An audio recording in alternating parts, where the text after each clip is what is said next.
Alright, let's get back to it, shall we? Last time, we were about to do another summation examination, so let's see what comes of that.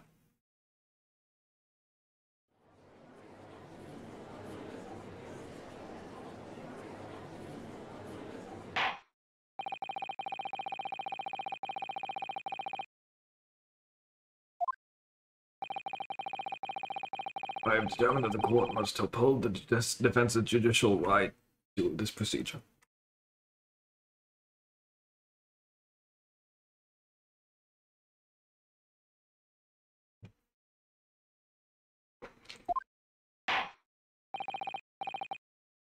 So, counsel, you will now proceed with your second summation examination.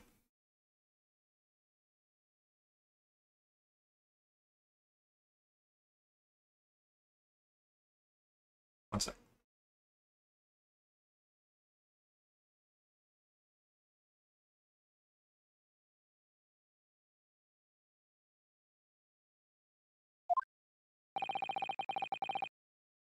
I presume the jury is ready, Mr. Foreman.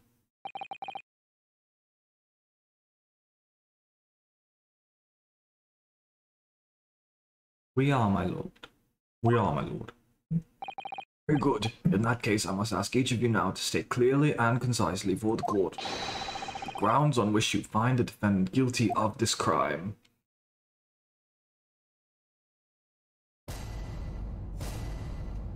Here we go again. Oh shit. Here we go again. Three books. A novel alternative explanation.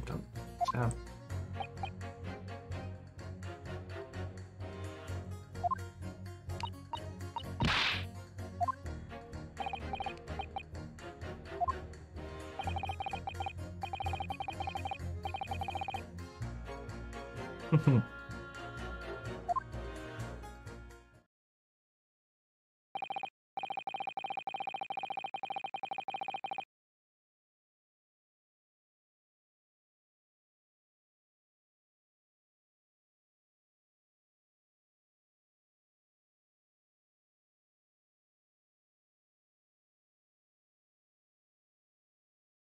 Yes, yes. Considerably more tangible arguments from all members of the jury, except for the dude who said he had a fire in his house. Oh, okay, with one notable exception, of course. My learned student friend was unable to find fault in the previous witness testimony.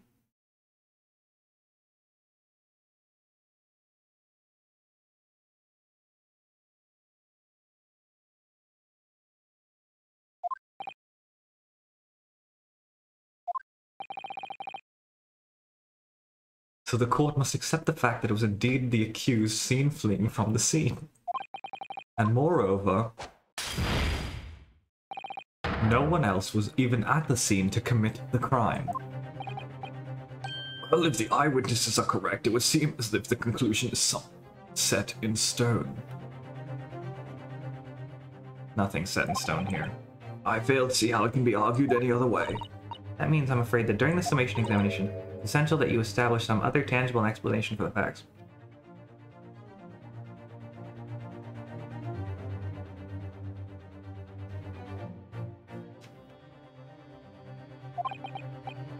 But how? What would even constitute a tangible explanation?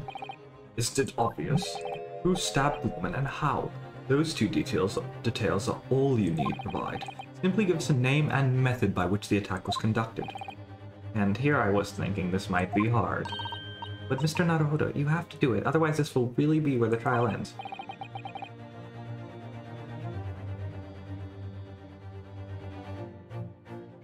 No pressure then.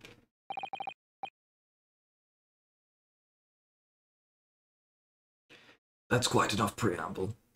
Proceed with the summation examination, please.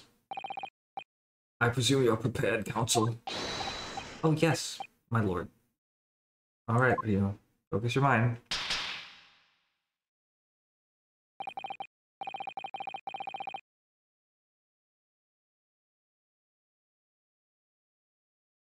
Clearly, the key to this summation examination is going to be juror number 4, the maid, or should I say Mrs. Garrett. I cannot believe. We have a book that disappeared from the Garadev's house on the evening of the incident, and the 4th book found on the victim's hand. There must be a way to link the two. Yes, that's all we have to find. Using every technique I've learned in my short career so far. Yep. Oh, that's gonna be key.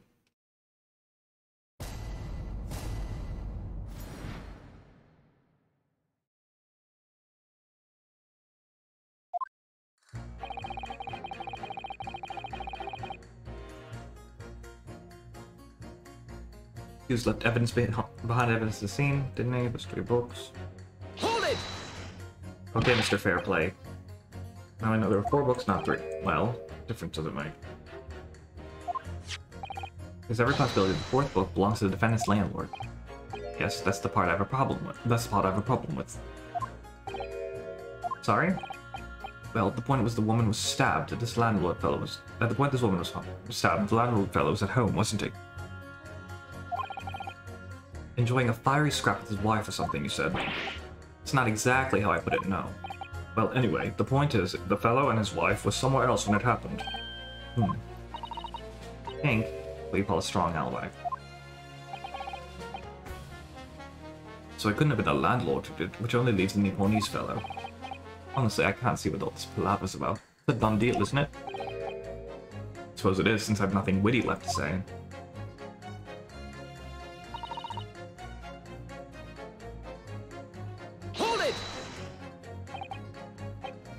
So you might be willing to change your decision, you mean? Oh my, such delight on your face, but I'm afraid I shan't be swayed with emotion. Despite what you may think of me, I'm a very modern, metropolitan, and rational woman. That's great. If one reads the morning papers, it's all forgotten by tea time, isn't it? So why read them in the first place? You see? Modern, metropolitan, and rational thinking, wouldn't you say? Not at all extreme. As I see it, an overwhelmingly suspicious Japanese man has been implicated by overwhelmingly strong testimony.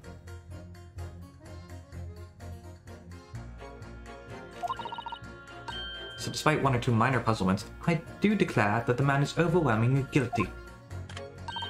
Modern, metropolitan, and rational logic, wouldn't you say? Overwhelmingly. But us modern gals are always delighted to embrace new fads, you know. I'd be only too happy to consider an exciting new theory if you could come up with one. Have to do that too, if only I could. Let's do our very best not to disappoint the modern and metropolitan young lady. Right. Glad you admitted rational there. Hold it! But what about the possibility that the window was open? What about it? I mean, there's no way it could have been. How can you be so sure? The prosecutor fella said over there said it earlier, didn't he? Winters in London are no joke. You don't want to invite that sort of cold indoors. No, the window wasn't open. Us Londoners like sitting by the fire and staying warm, so... But you couldn't categorically state that the window was open, could you? It just wasn't. They wouldn't have opened it. Then what's the point of even having windows, huh? Consul, you will kindly refrain from childish bickering. Oh, sorry. Somehow I need to show there's an undeniable possibility that the window was open. Because this young man isn't going to pledge otherwise. Hold it!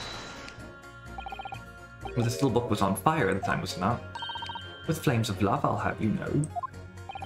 There's really no such thing as a loving incendiary bomb. Well, he brought it upon himself. It's playing with fire to betray a fiery love, isn't it? Well, don't you agree?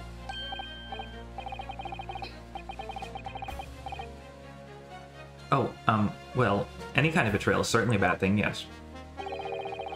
But I think the argument might have arisen out of your misunderstanding, Mrs. Garrett.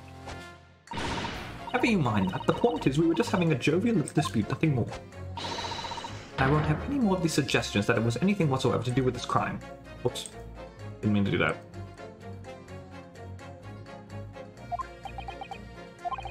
Alright, well, we'll see about that.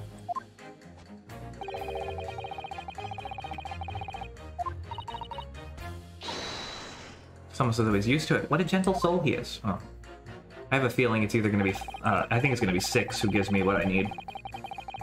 Hold it! You just want to get this over with? How can you sit there and say something like that? A man's future is at stake here. Well, him and me both then, like I said before. What? I told you already, I'm a day laborer, aren't I? I'm gonna bring home some Reddies with me tonight. You'll find me floating face down in the Thames tomorrow morning.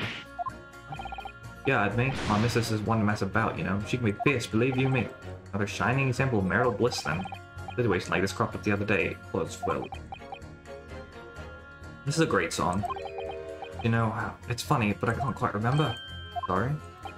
It's too frightening, that's the thing. I must have blacked it out. Helpful.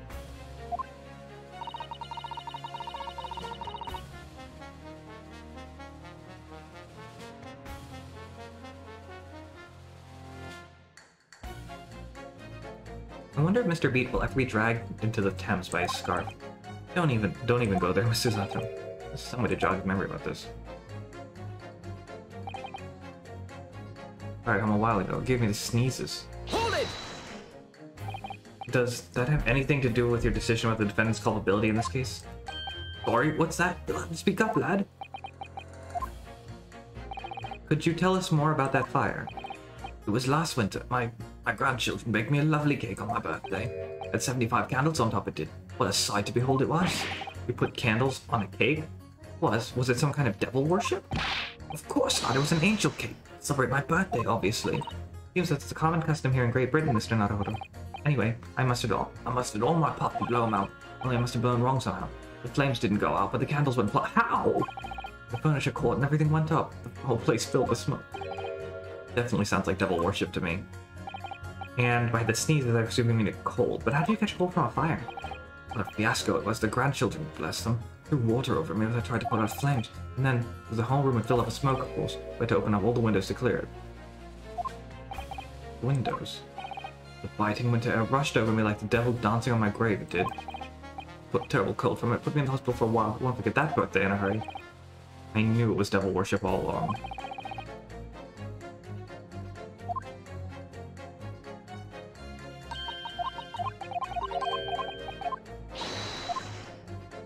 Can I pit Germa against Grandpa over here?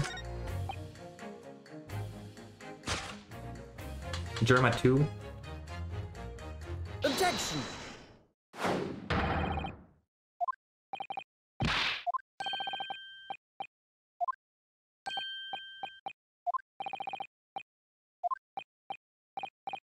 Oh lord. Oh, okay, this is right. It seems despite being a Londoner, he once opened his windows in the middle of winter.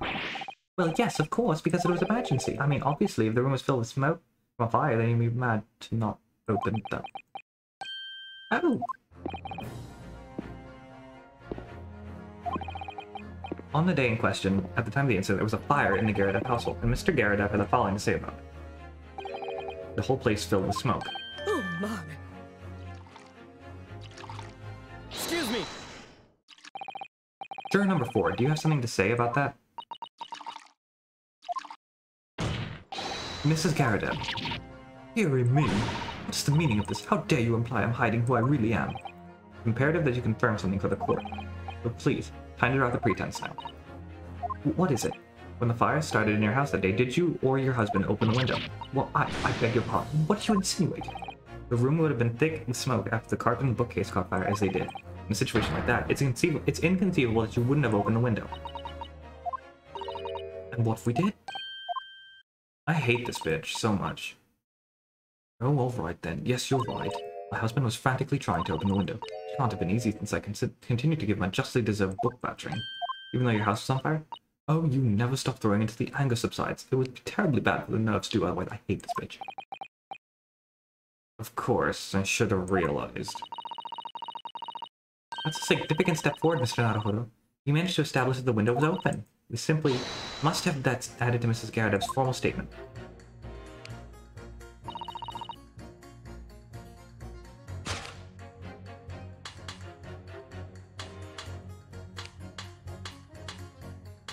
Objection! Hold it! Alright.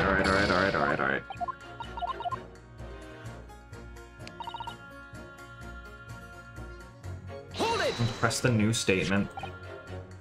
Fourth book found that the scene of the crime shows very obvious signs of fire damage.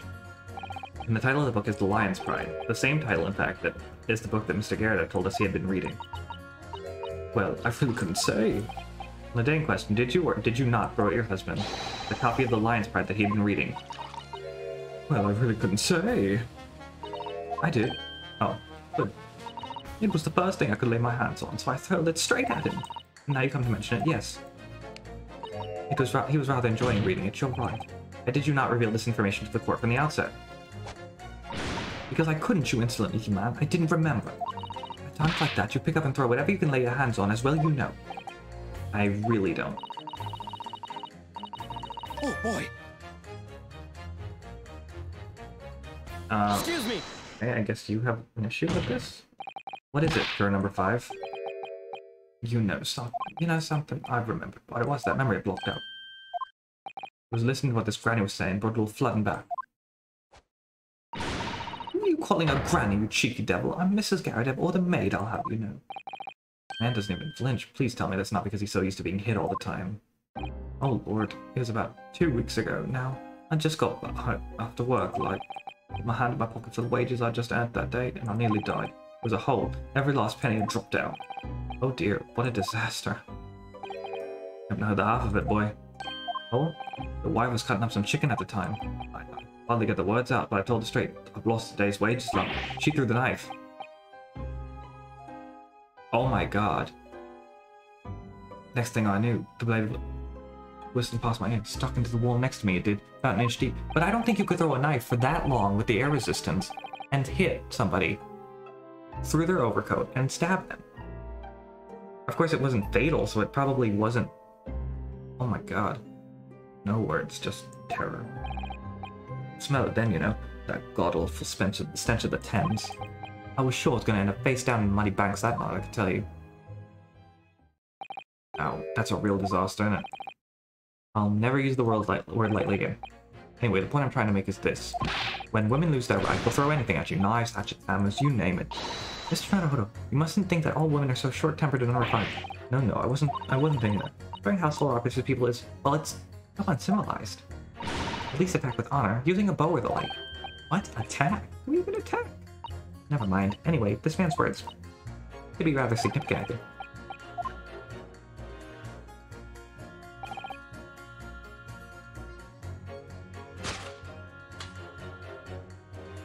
Objection! Those two statements, do they don't contradict each other? Explain, counsel, at once. Juror number 2, do you think perhaps that this could be one such novel alternative? Oh my, whatever do you mean? An alternative explanation as to how the victim was stabbed in the back. What are you talking about? We've demonstrated the 4th book, The Lion's Pride, was found at the scene of the crime. Originated in Mr. Garrett's room on the top floor of his house. Therefore, it's equally possible that some other object besides the book could have found its way in from the Garrett household to the street below. Eh? What's that now? After all, Mrs. Garrett could have thrown any number of different objects at her husband. Isn't that right, juror number 4?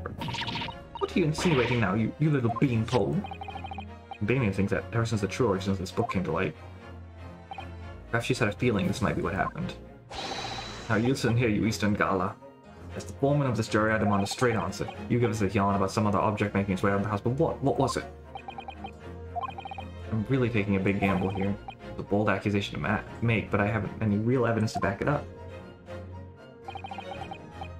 I'm certain at the very least this warrants further investigation. Alright, Mr. Foreman, I'll try to explain the defense's theory. The other object... Can I just... I want to see this knife. Can I open it up?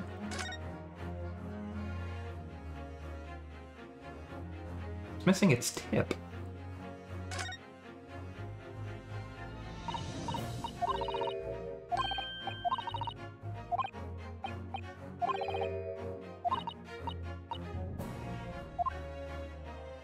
Dear, dear. I assume the whole blade. Oops, didn't mean to do that, but...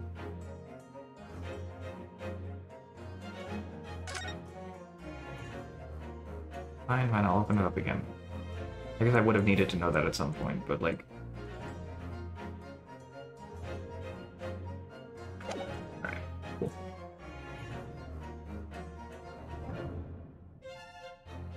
Take that! Jury number 4, Mrs. Garrett. What now? I apologize in advance for this. But I need you to confirm something else for this court. This knife.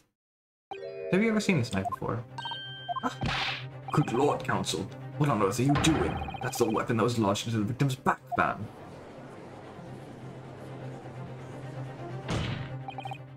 My lord, remember when when the victim was attacked, Mr. and Mrs. Garrett were in the throes of an argument.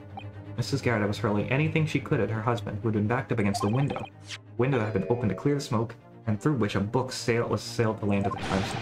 You can't seriously believe that. It was found in the victim's grasp. That book was found in the victim's grasp. Are you saying that it flew out the window and across the street to land neatly in her hand?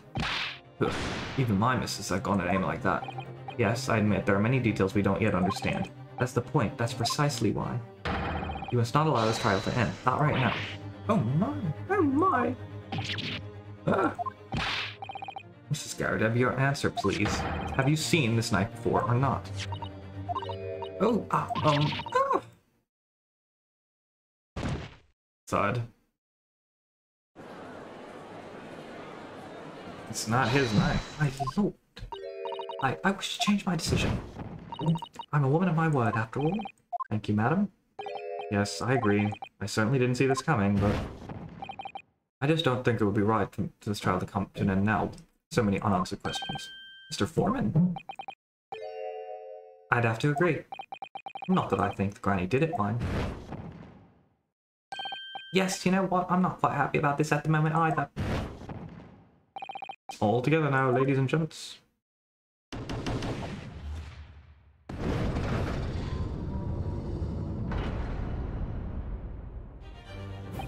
We did it. Oh, congratulations, Mr. Naruhodo.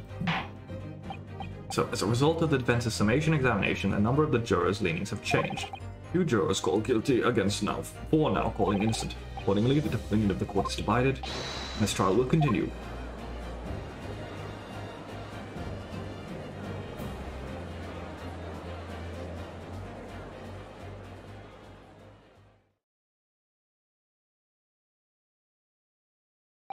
Now then, Lord Van Zieks, how does the prosecution wish to proceed?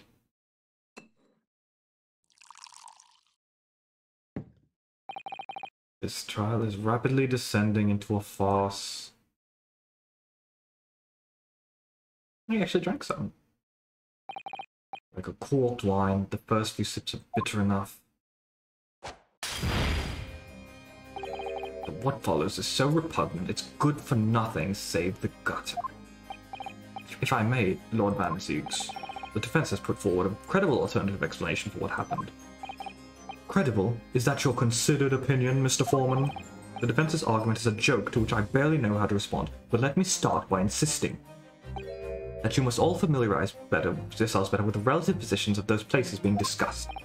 What do you mean by that? What's his angle this time? Oh, the windows were sealed, weren't they? Because the window tags.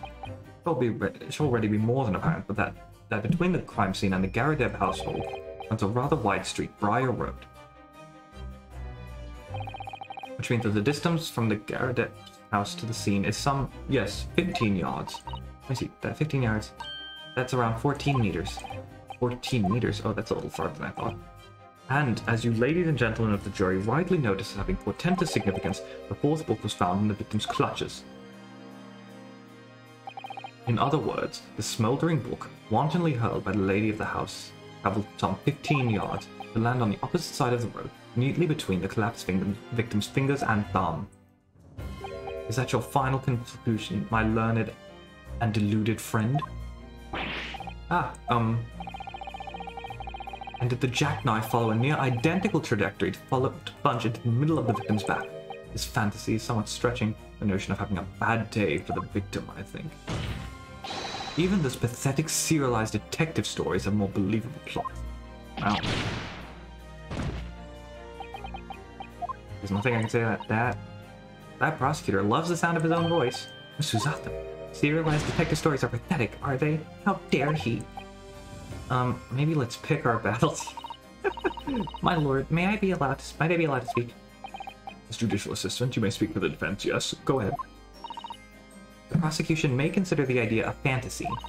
what the defense's postulated was believable enough to persuade the jury to change its leaning, and as such, the court has a duty to explore this alternative explanation as thoroughly as possible. To that end,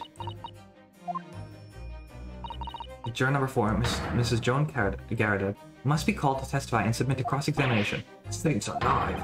Cross-examination of a juror. Well, now she has something to do with the crime. Order. Well, this is highly irregular.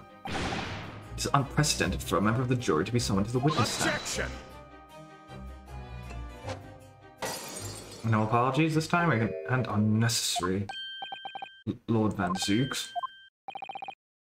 There are already witnesses in the stand whose testimony the defense may further cross-examine. If my learned friend's farcical theory has any truth in it, then both a burning book and a jackknife must have flown through the sky before this couple's eyes. And we must assume they would be able to testify accordingly. I almost forgot they were here. What say you, witnesses?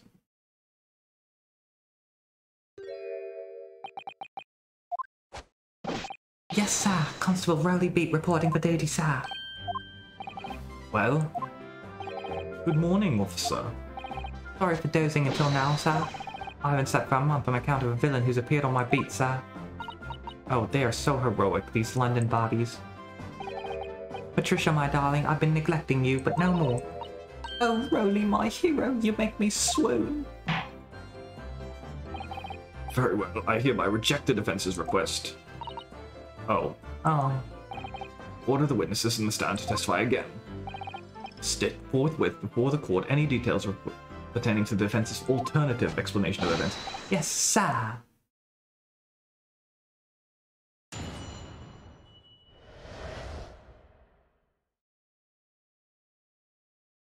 Okay. This case has nothing to do with Mr. and Mrs. Garrett. Believe me, a London bobby is good for his word. You see, sir, the windows on the top floor of the Garrett house are top hinged casements. Obviously, if anything had been thrown out of the window, we would have seen it. I did leave this in to go and fetch help, but my trusty Rowley was there to make sure nothing was disturbed. I didn't take my eye off the crime scene for one moment, sir. Nothing strange to report on that front, sir. Oh, Lord. I would have tried to catch the line. This was quite startling. Top hinged casement windows. That detail was not present in the police report, Constable. Oh, yes, sorry about that. I must have been a little drowsy. You cannot excuse your sins with drowsiness every time, Constable. No, sir. Sorry, but... what exactly is a top-hinged casement window? And you cannot excuse your ignorance with such trite remarks, my learned friend. Of course, sorry. I found it, Mr. What is in that book? What is that book about? You can't keep doing this, okay? Like, you can't just be like, I found it in my book. It's like, my book has everything in it. It's an encyclopedia. Like, an Encyclopedia Britannica all in one little tiny-ass book. How thin are the pages, woman?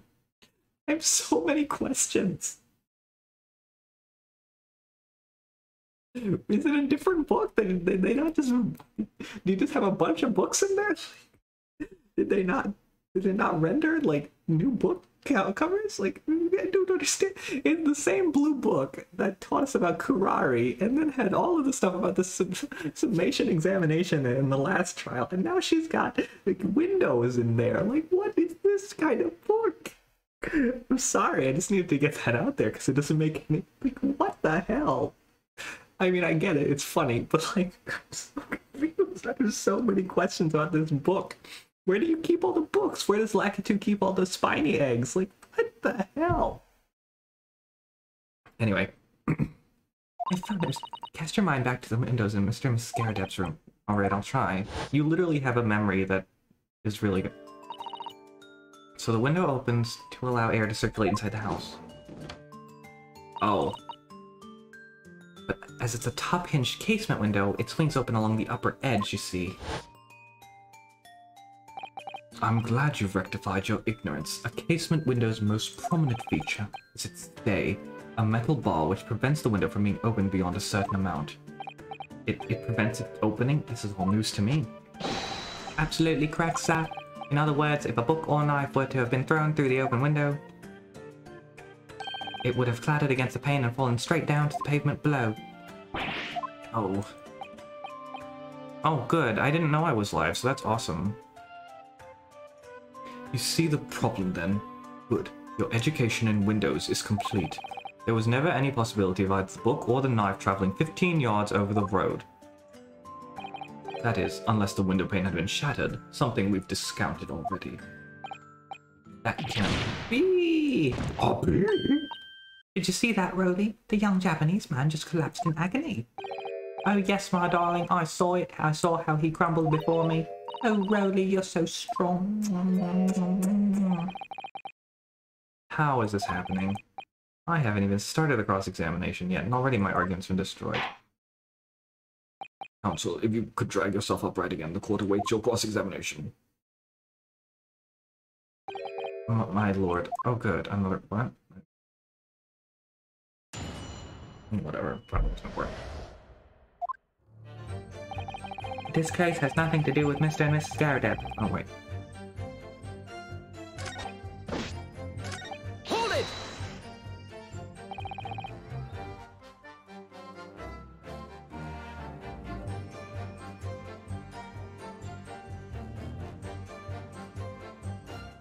How can you say that for certain? A very good question, sir. And the answer is this. There's the noble founding principles of the force written on it as a reminder to all of us policemen of our sworn duty. Showed us that before, didn't he? Did he? I can't say I remember. Patrol the streets of London town and uphold the peace of the common man in the hall. What the job's all about. And that is why I can't stand here today besides my long-suffering wife and tell you that Bobby's good. Can stand here today beside my long-suffering wife and tell you that Bobby's good for his word, while rubbing my tired eyes admittedly sad. Oh, Roly, you're so manly. Of course I am, my darling Patricia. Oh, Pat. Oh, Roly. No, none of this is what I meant. I meant, how can you say for certain this case has nothing to do with Mr. and Mrs. Garrett? Ah, I see, sir. You said so earlier, sir. Yes, well, could you answer the question? That was a waste of time, though. Absolutely, sir. I will answer it to the fullest of my ability, sir. There's a surprising reason why Mr. and Mrs. Garrett's domestic dispute can't be related to this case. But before I get into that, sir, just one thing. Yes? I'd very much like you and all your countrymen to understand the great British institution of Scotland Yard, so I hope you'll be able to take back some tales of us London bobbies and how we uphold our guiding principles. I wasn't planning on going back just yet. I've only just arrived here. So to that end, sir, I'd be happy to lend you my warrant card for your perusal. And I must warn you, you won't be able to get through it without shedding a few tears. Thank you, I'll try. Wow, that was important somehow. Okay. Hold it! By which you mean they don't open fully, is that correct? Hold on, while I have the opportunity.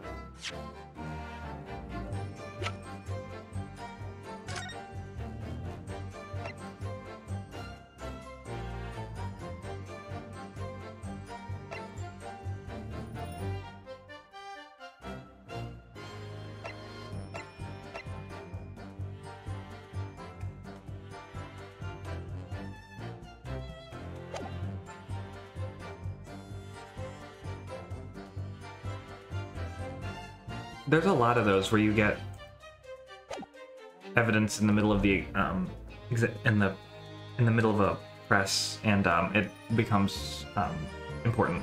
They're just there to allow a bit of air, though.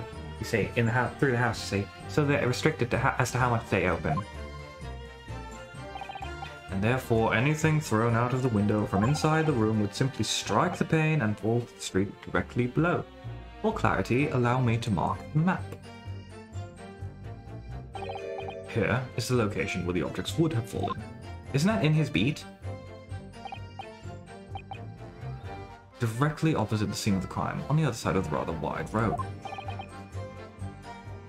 Would it have been so hard for somebody to mention this top hinge casement thing before? Well, I have another question for you, Constable. And what would that be, sir? How do you even know? Why would you have any idea what sort of windows Mr. and Mrs. Garrett's house is furnished with? Ah, well, sir, that's very simple. You see, I helped with the investigation yesterday. Okay. I knew it. Excuse me. Then his beat. Just saying Dad, Mrs. Beat. Sorry? Sorry? You look, well, delighted, as if somebody's critical reason. We're just remembering, that's all. We really were. So lucky. Lucky? What do you mean? Well, of course I feel terrible for the poor woman who was attacked. Don't misunderstand, please.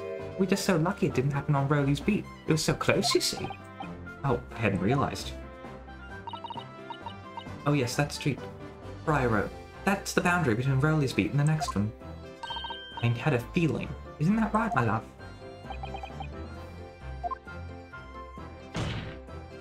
Constable Beat. Oh, yes, that's right. That's the reason I was helping out with interviewing the occupants of the Garrett household yesterday. The house is on my beat, you see, sir. That was really cutting it close then. Constable, I wonder if you could clarify something. If the Garrett household is on your beat, does that mean the pavement next to it is as well? Outside Mr. Garrett's house? Yes, ma'am.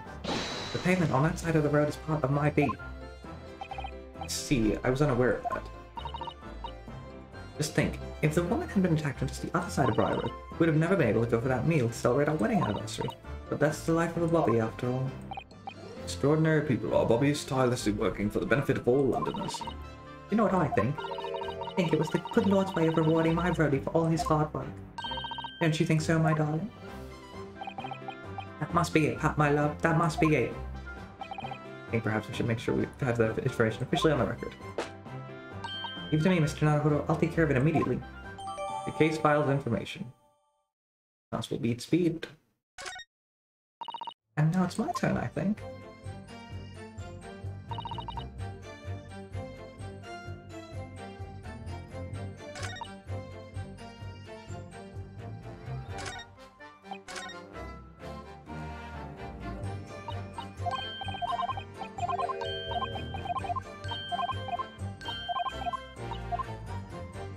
Oh, wait, I didn't see that before. I shouldn't have skipped it. Whatever.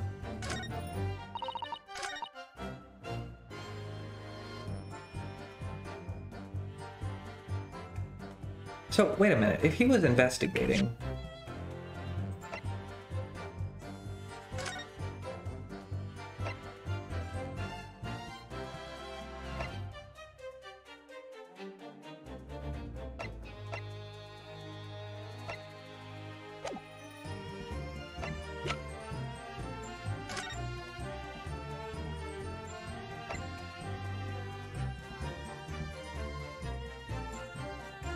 Let me go through the pressing first before I do this.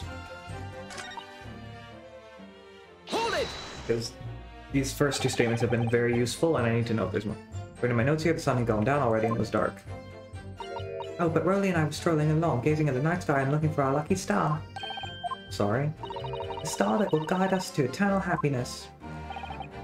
Can't it guide you to answer the question? If a flaming book had cut across the sky in front of us, it would have lit up like a shooting star. Can we pretend that airplanes in the night sky are like shooting stars? Well, I could really use a wish right now, wish right now, wish right now. And if I'd seen a shooting star, I would have made a wish upon it. Let Rowley be an inspector, I would have said, 3 times at least. Of course, what with the smog and anything, we couldn't actually see any stars. In short, are you trying to say that neither a book nor a knife crossed the sky before you? Yes, sir, that is correct, sir. As sure as the night sky in London is starless, sir. It seems like they're telling the truth. We saw the poor woman. Then we saw the poor woman fall to the ground, and we ran straight over to help her.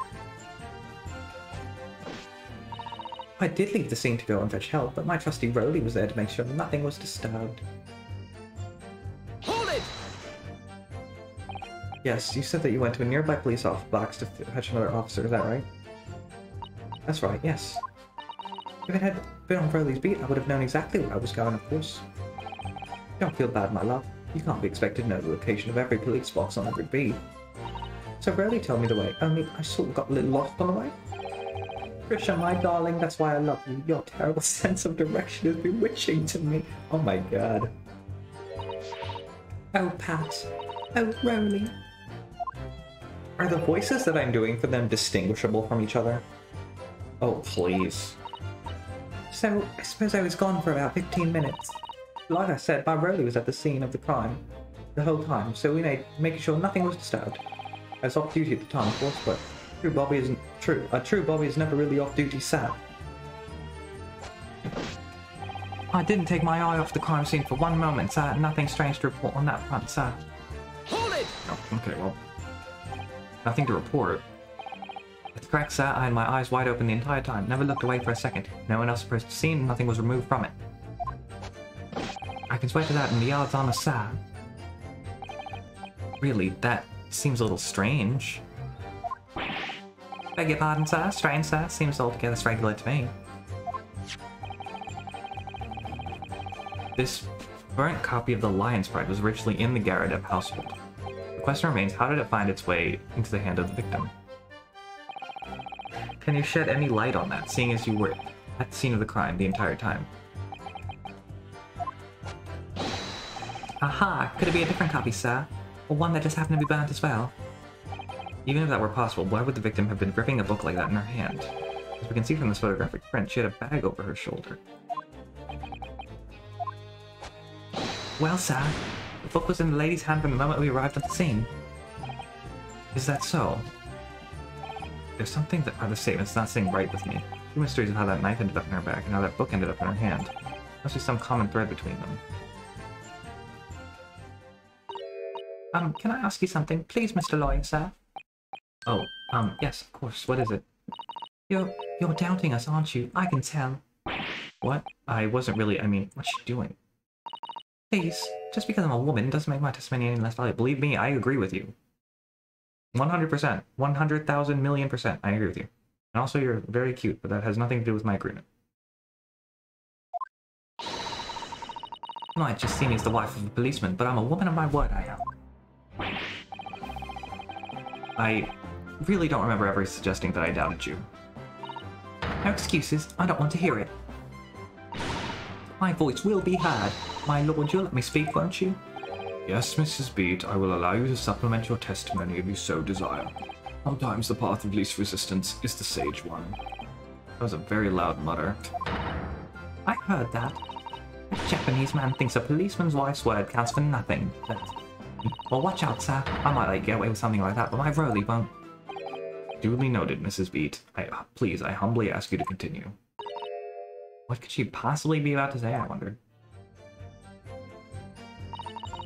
I know what I saw. My eyes never let me down. My sense of direction is a little off sometimes, though. What's next?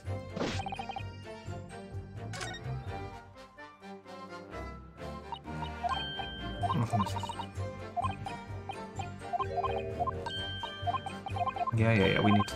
Yeah. I think I understand what's going on there, so...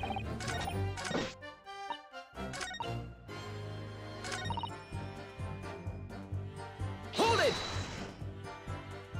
Mrs. Beat, nobody is questioning what you've told us. About to. I saw it, I did. That evening I saw it clearly. That little Eastern man with the whiskers and the funny curved back slinking away from the scene. And I know what I didn't see as well. I didn't see any flaming books or knives flying through the sky. All very clear. You also mentioned something about having a poor sense of direction? Oh, yes, well, that's a little embarrassing, really. Always ending up in the wrong... Excuse me. Constable Beat, is there a problem?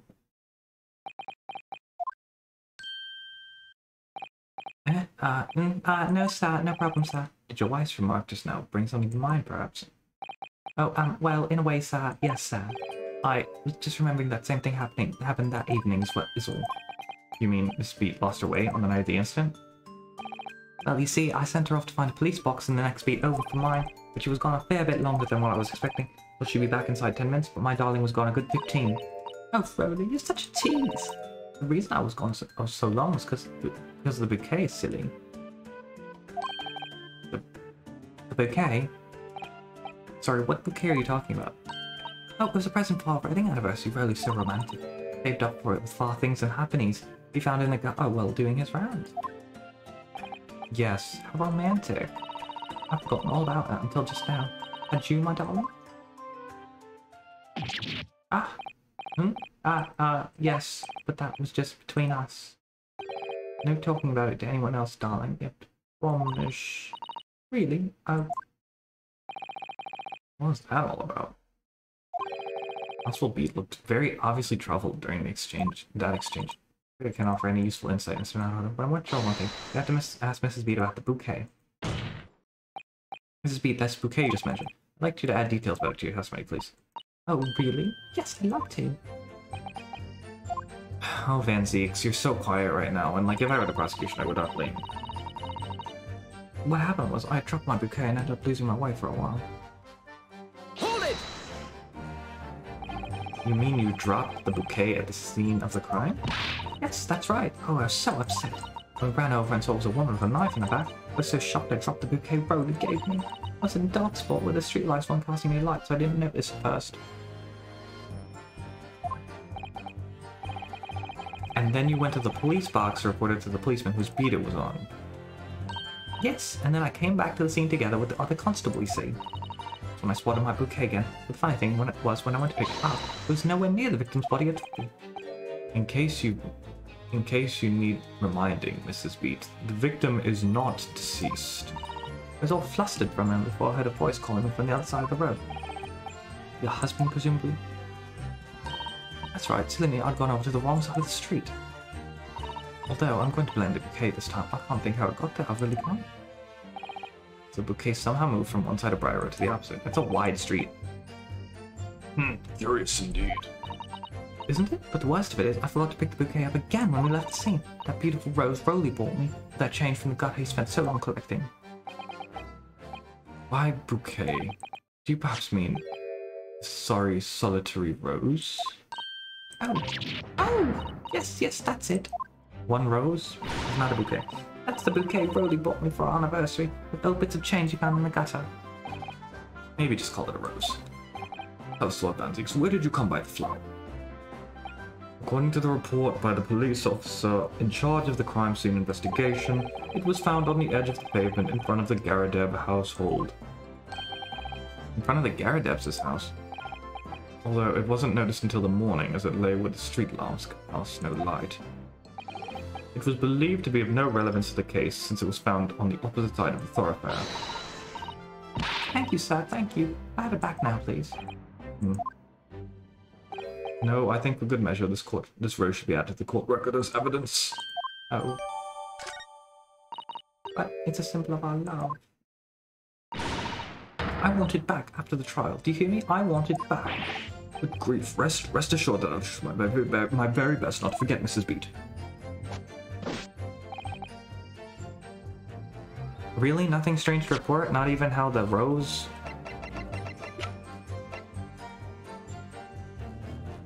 Objection!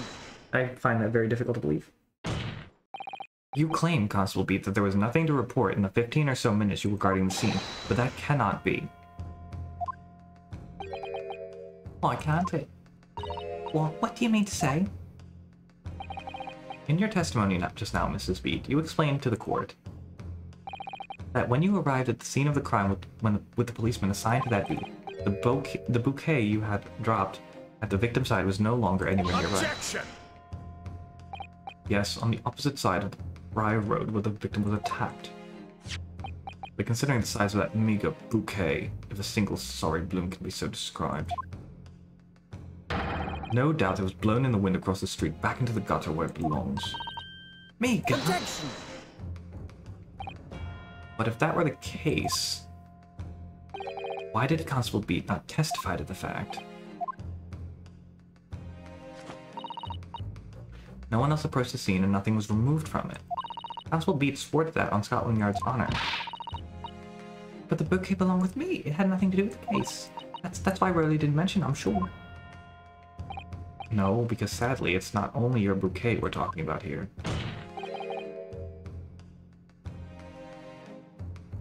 Did he move her body so that it wouldn't... Did he... No way. He moved her body. They walked on the side of the street by the Garretev's house. His wife has no sense of direction. Mr. Beat moved the body to the other side so it wouldn't be on his beat. More than one thing in this case is mysteriously the wrong way round. What are you talking about? Think about it. Besides Mr. Beat's bouquet, there's Mr. Garretev's book. Mr. Garretev's book. Mr. Garrett has copied the Lion's Pride, which was thrown out the window of his wife. Would have struck the pane of the casement window and landed here on the west side of the street. Yet,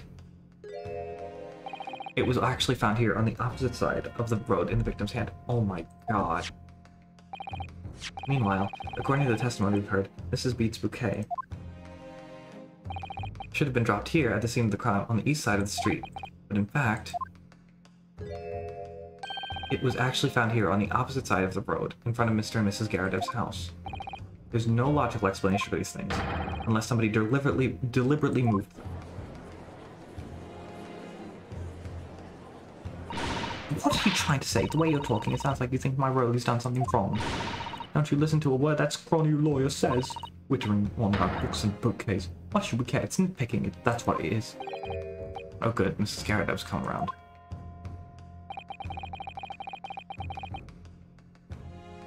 You might call it nitpicking, Mrs. Garretev. But deliberately meddling with the scene of a crime is a criminal offense. It's called, tampering, Mr. Naruhodo. The person responsible for this tampering cannot admit to it, for a very subtle but compelling reason.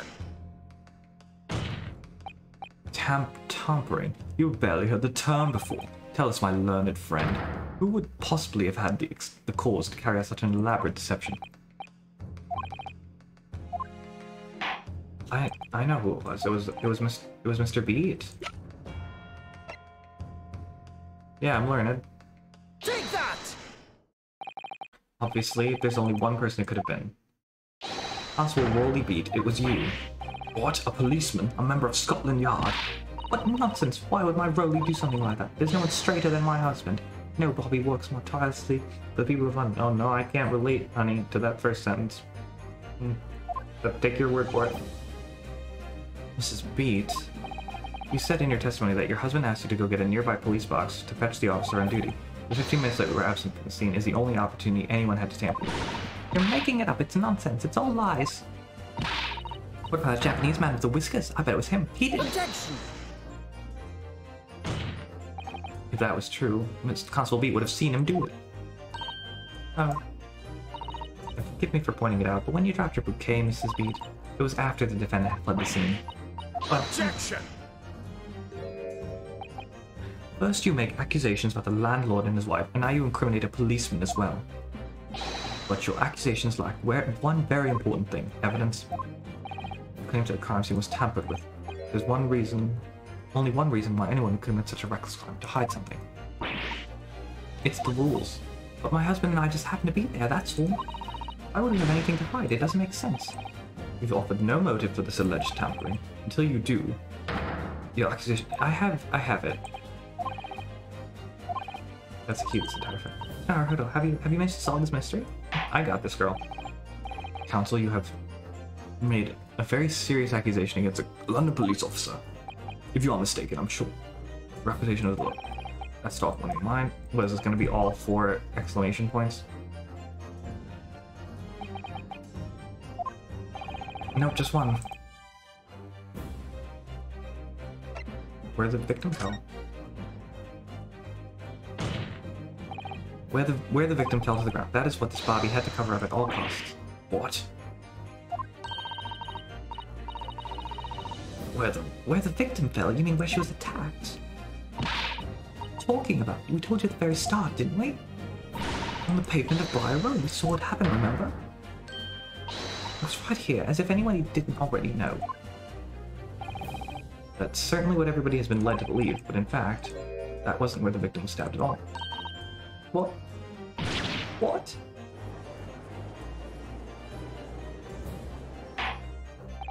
I'm beginning to wonder whether this tumultuous trial will end, Counsel. If that's your assertion, then the court is dying to know my Nipponiese friend.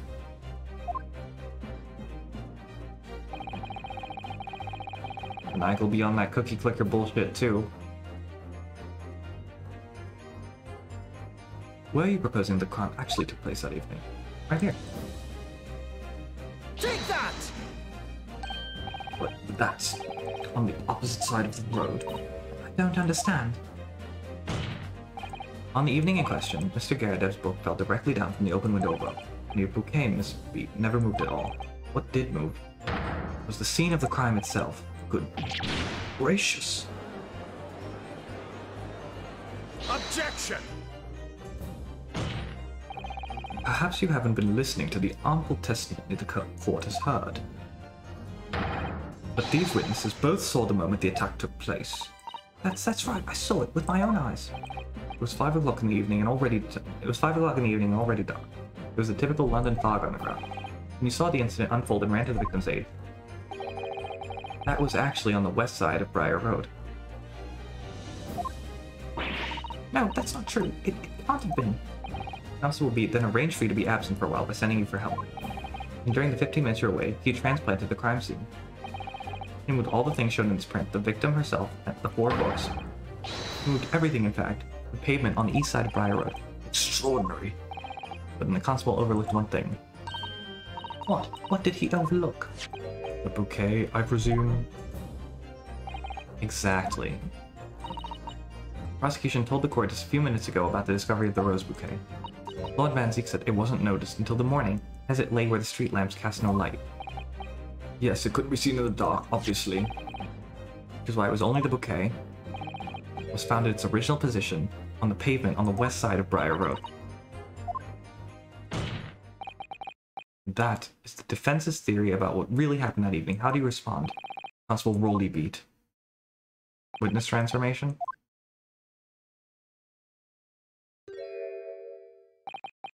Well, I'm very sorry. I didn't mean to nod off again, but I haven't slept properly in a month. Did I miss anything important? Oh, Rowling. Isn't true, is it? What this lawyer said is all lies, isn't it? I know it is, because you're the most upstanding, righteous man I know. I had a dream, a terrible dream. All the things that I did that night, everything come out, everything exposed. Only it seems it wasn't a dream. It wasn't a dream at all. Did he just confess it? Good golly. Oh my god, he just confessed it. He's gonna lose his job as a policeman at least. Order, order, order. What on earth is the meaning of all this? Oh, really? Why? Why would you do something like this? Moving a corpse is a criminal offense, isn't it? Wishing the victim's dead should be one too. Constable, explain yourself. Why would you do this? As a respected member of Scotland Yard, your duty is to protect the good people of London Town. I can't say, sir. What? I really am ever so sorry about all this, for damaging the Yard's reputation, for everything. I have a possible explanation for why, on that particular evening, Constable Beat felt compelled to move the scene of the crime. I can think of one reason. How could you possibly know? You foreigner, presuming to understand the mind of a Scotland Yard policeman. I need a drink of water. I haven't had one since I took that second intermission.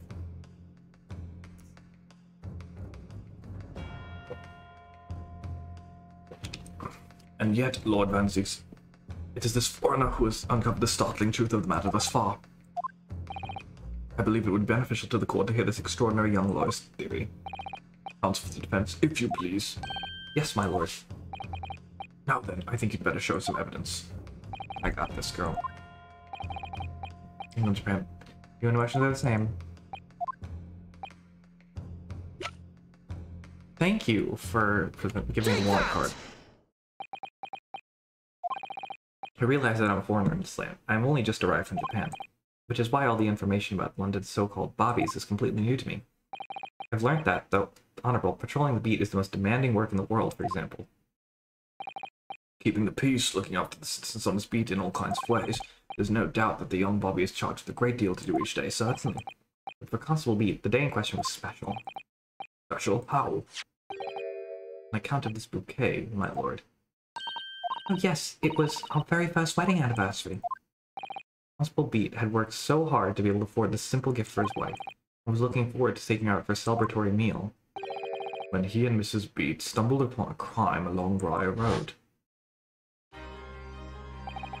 When he saw that shadowy figure through the fog collapse on the pavement ahead of them, what must have gone through the man's mind? This might be Rio, actually. But sir, just on that one particular day, I was looking forward to celebrating my wedding anniversary. Mrs. Beat puts up with a lot for being married to a bobby like me. I wanted to show her that my dear wife, how much I care. This is the warrant card that Constable Beat offered to lend to me earlier. Inside, among the rules for patrolling policemen, it says, when a crime is discovered on his beat, a policeman must assist with initial investigations and help detectives. Aha! Constable Beat. Is that or is that not the reason why you moved the whole scene of the crime that day? Yes. Yes. Everything he said, it's alright. So that's it. It was all to do with the boundary of your beat. Oh. Exactly. To summarize, the incident actually occurred on Constable Beat's beat. Good gracious, Constable, do you realize the gravity of what you've done? It was the first time since I became a copper that I'd ever cursed God. It occurs to me that the criminal could still be lurking somewhere. As we ran over to the scene, I had every intention of doing my duty as a police officer. Got to report this to the station as quickly as possible. But then it dawned on me. I realized where we were, where the victim was lying, and what that meant for me. When a crime is discovered on his beat, a policeman must assist with the initial investigations and help detectives. Why here? Why did that have to happen here? And why tonight of all nights? Why? It's a cop's job to guard the scene of the crime, so I told Pat she'd have to go to the nearest police box and fetch whoever's on duty there. It was then, when I opened my mouth to speak, it just came out. I couldn't believe the words that were coming out of my own mouth. This is the next beat to mine, Pat. So you'll have to go to the police box that covers it. Turn right along Meerschaum Street and then...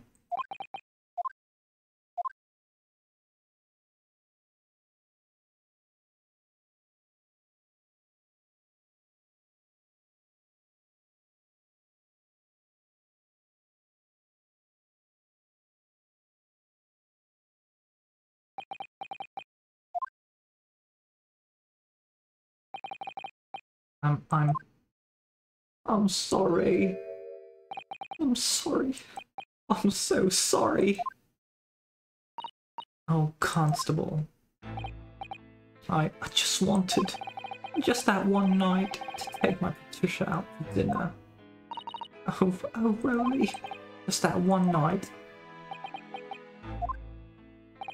You knew that if the incident was on your beat, your evening of celebration would be ruined, and so you decided to move the entire crime scene outside your jurisdiction. Just across the street, to the east pavement of Briar Road, which falls under the neighboring beat's care. This is actually really sad. You see, I thought I was sure the victim was dead, you see. I beg your pardon. Oh, of course he did. Otherwise, my Rolly would never have left the poor woman on that freezing cold pavement. I see your meaning now.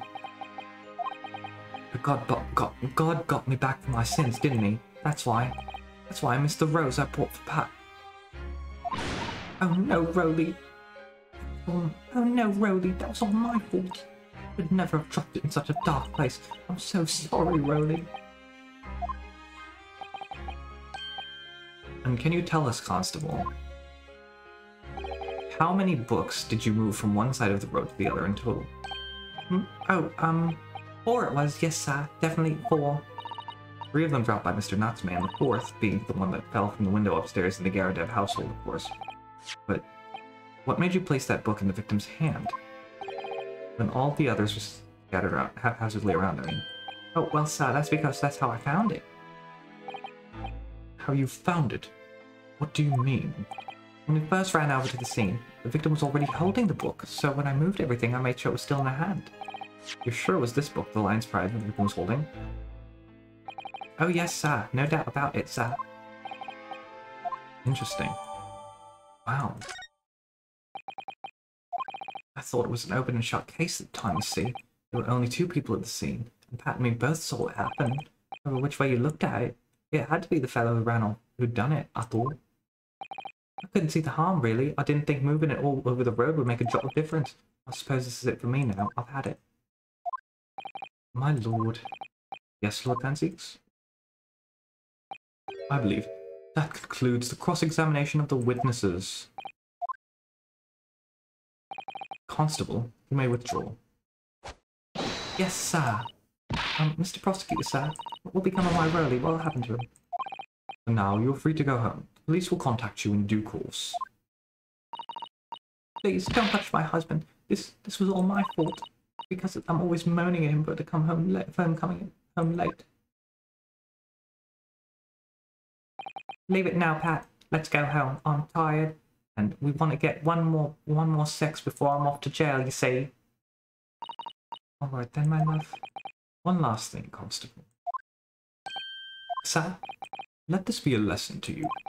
In a criminal investigation, every detail matters, however insignificant it may seem to you. Yes, sir. Carve that lesson in your mind. And never again make the mistake of tampering with the scene of a crime. Never again, sir? You mean to say... Leave now. The trial is not yet over. Yes, sir. He has a heart? Well, quite a startling revelation, I must say. But the thought of a third-party transplanting the entire scene of a crime. Like, the scenes of the crime in this game just move. It's the thing. The only scene of the crime that has not moved is the restaurant in case 1. In case 2, the ship was technically moving along the ocean, so the scene of the crime moved positions. In case 3, the scene of the crime was an omnibus, and it moved. And in this case, it moved across the street.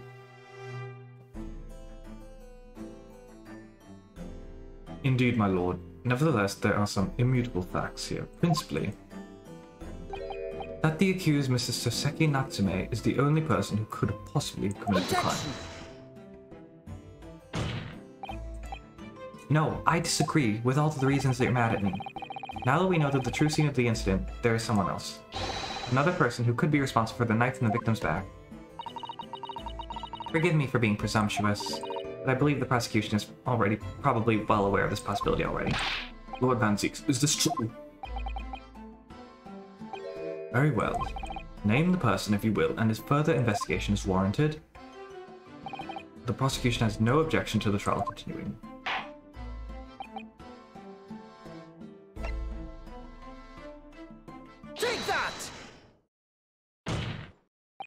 The defense would once again like to request the cross-examination of a new witness, my lord.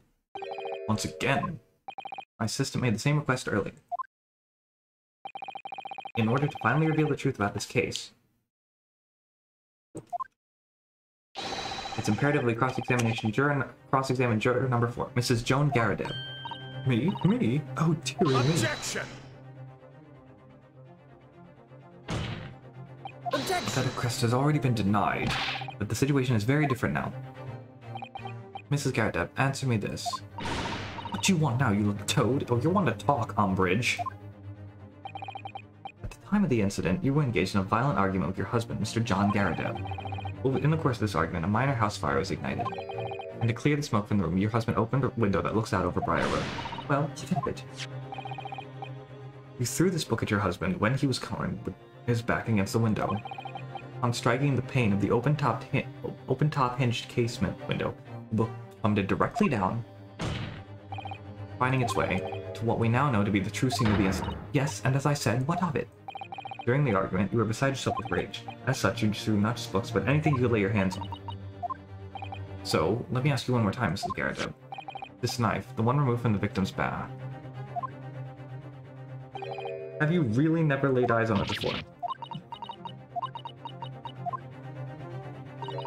I don't recall it. Seriously? Am I supposed to remember everything I picked up and threw at my husband? Yes. Anyway, the man over there and all that regalia said the members of the jury needn't testify, didn't he? Conveniently, yes. Objection! No, I have no recollection of saying that at all. Juror number 4. Oh! Make no mistake, you jurors are not special in any way. You are not immune to the judicial process. Bro? You on my side right now? Trying to get in my pants? I'm down. All you had to do was say hello when I was there. If you know something about this knife, madam, let the truth come out. But that's just a common old cotton knife. It could come from anywhere. We have several like that at home. If one were missing, how would you expect me to know? What's that? Are you joking? What are you saying, please, Mrs. Garrett? No, you listen to me. I refuse to believe all this nonsense. I couldn't bear the thought that I injured someone. Do you hear? I couldn't bear it. Oh, the poor woman. So, yes, I want evidence. I want to see hard evidence if you're going to insist on this being in my fault. You're going to have to prove to me that I threw that knife if that's what you think. Come along now, chop chop. Do your worst. Oh, I know it. Well. You can take the stand, juror. Oh. The prosecution does not object. Thank you, Lord Van Zieks. Okay, I'm going to have to testify. Juror number 4, as I'm sure you'll appreciate, having observed it with your own eyes today. Witness testimony can lead to the most extraordinary truth being unearthed, truths of which the witnesses themselves may not have even been aware. Dearie me, Wales is playing Stellaris. So I demand your full and unadulterated testimony, Mrs. Garrett. And mark my words, in this court of law today, we shall extract the truth. Do you concur, counsels? Certainly, my lord. Oh, that's what I'm hoping for, my lord.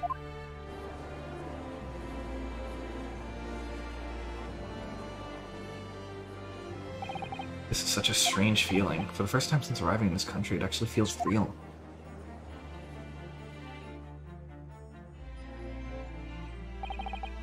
In here, in the Old Bailey. I'm here, in the Old Bailey, and I'm a lawyer.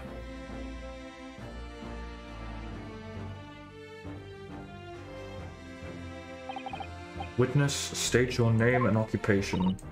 Oh, yes, my name is Joan Garrett, and I'm, well, I'm a juror and such like. Sounds like she doesn't even know if she's a housewife or a maid or what anymore.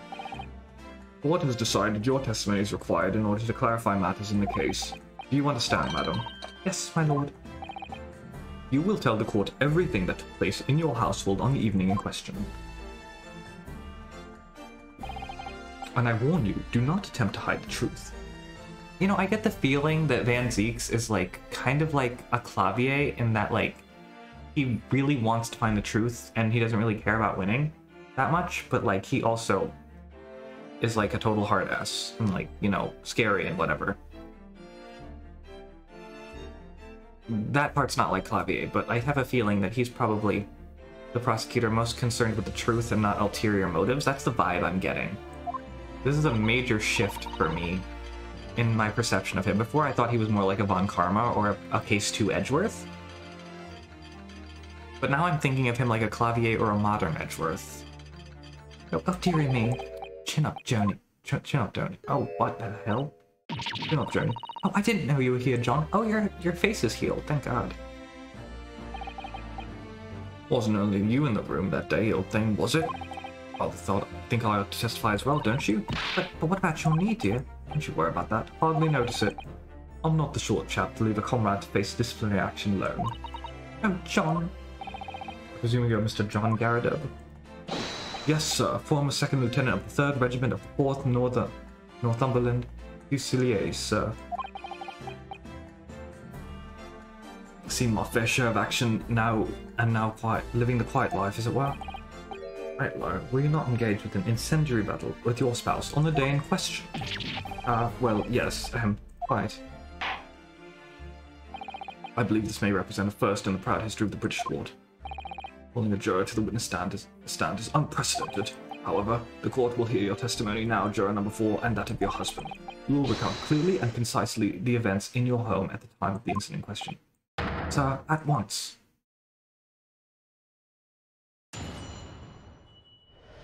He's so asymmetrical. It looks like his other shoulder is longer than one shoulder's longer than the other one just because of the way he's standing. Hell of Garrett, that's funny. Yes, on the day you're referring to, the wife and I did have a bit of a skirmish. Can't recall the reason now. Knocked a candlestick over and set fire to the carpet. Soon had it out though, and got the window open. Meanwhile, I was picking up whatever I could find, throw it in. Plenty of knives around our place. Can't say I'd noticed one or two went missing, I'm afraid. If that bully thing in the victim's back really was one of ours, you'd have a job proving it, I think.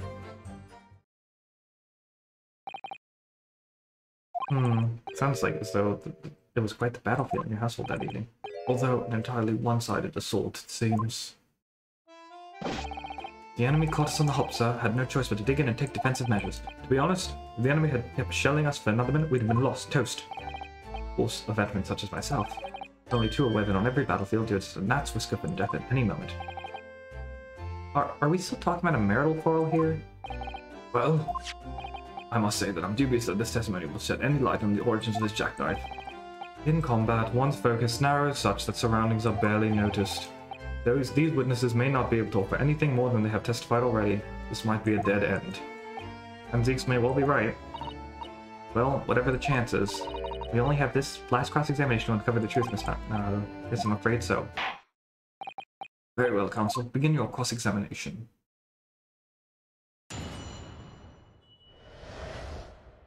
Battle of Garrett. Yes, on the day you're referring to, the one. Oh, yeah. I recall the reason. The reason was what you told us yesterday, I believe. Yes, that's right. If I remember correctly, it all started because of a note that was tucked into the page of a book belonging to Mr. Garrett. Rather passionate note, in fact. Mrs. Garrett found the note, discovering her husband's little secret. And she gave him a mighty number of slaps across the face for it, too. What a sordid state of affairs. Hell on earth. I say, when a chap says he can't recall such things, it's common decency not to drag it all up. And besides, half of it was wide of the mark anyway. I was gonna make the same joke. A likely story. These waters run very deep. And what transpired next after these multiple blows to the face? Sean is such a fucking bop. Oh my god. I wasn't really like huge on it. Like I thought it was good, but I didn't think it was great at first. But like the more I've been listening to it, it's so good. And the fire also spread to some items of furniture, didn't it? Bookcase, my armchair, anything of mine, really. It so happens that there was some bath water around that evening, so I slushed that about to put it out. Most precarious situation you put yourself in. Oh, whoops. This is a 3-story townhouse on the west side of the street where the main water main isn't connected yet. I have to draw water from a public water pump during the day if you need any, you see. The lodgers are always moaning that they can't get away with water at night. Although, that little mustache Japanese man buys water in bottles, I believe. Defendant Mr. Natsume, you mean? Yes, he receives a stipend for his studies, you know, from his home country. Can you imagine, being able to brew a pot of tea at all hours? He's obviously very well off. Have you actually seen the state of the man? I believe he uses all of his income to buy books. Well, anyway, the point is I was able to douse the fire with water, fortunately enough. Meanwhile, I was picking up whatever I could find as well.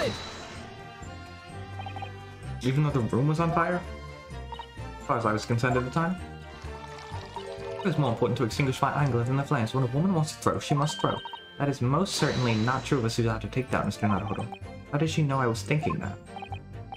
So please cast your mind back and try to remember. Was a knife among the items you threw at your husband that day? In all honesty, I don't recall. I feel I must point out that I'm no monster. Let me see. Some bread, a cabbage, garlic. Jupiter! A napkin. Yes. Excuse me! Wait a minute. I have a question. Like, are the other two, the Fop and the Horatio dude, gonna show up anytime soon? Don't answer that, but like, Mr. Garrett. Yeah? Don't shoot. Oh, sorry. Beg your pardon? Did your wife's remark just now just bring something to mind? Nothing of any significance, no. Just that the barrage of projectiles the old thing launched in my direction was somewhat more solid than she implies. Books, bricks, and the fire poker I seem to recall. Ouch. And the woman's aim is uncanny. Yeah, landed direct hit with every volley. Good grief, woman, we're not at home now. This is a court of law. Oh, dearie me. Ever so sorry, dear. What's she even doing with a teapot in here? Honestly, John, I never would have thrown such things at you, obviously. Well, take a look at this then. How do you think this happened, hmm? Your pipe, sir? Had this thing in my hand as usual at the time of the onslaught? I'll clean out with one of a soft projectile, she did. Yes. When I went to pick the thing up, it was broken in two. I like to see it sponge do that sort of damage. See, your pipe was broken. It would never have been sent flying unless it was hit by something pretty solid. Anyway, I've managed to bandage the thing up for now. You are one to exaggerate, aren't you, dear? I wonder what we should make of this. It could be important. The defense believes Mr. Garrett has remarks just now to be of great significance. Objection!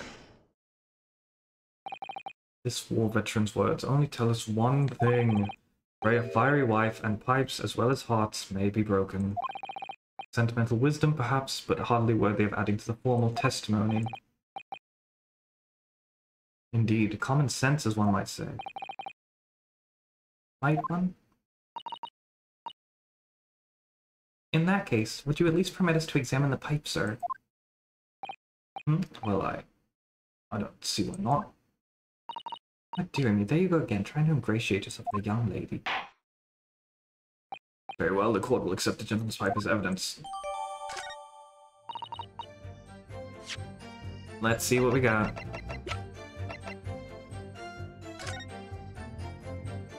I knew it. I didn't say it, but I knew it. The tip of the knife would be in there. Oh, something just twinkled inside the tube. What's this? It's a tiny fragment of metal. Looks like this bit of a blade. A blade surely couldn't be. Uh-huh. Uh-huh.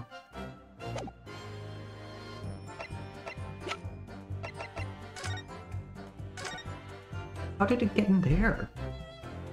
She must... What?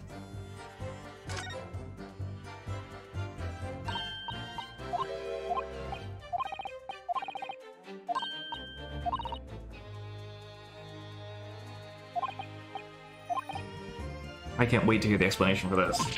Oh my, it's a perfect hit. Somehow, I just knew it. But that doesn't update the weapon? Okay.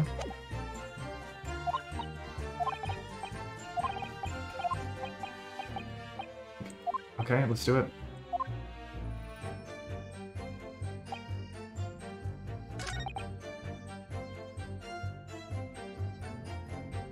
Hold it! Oh, shit.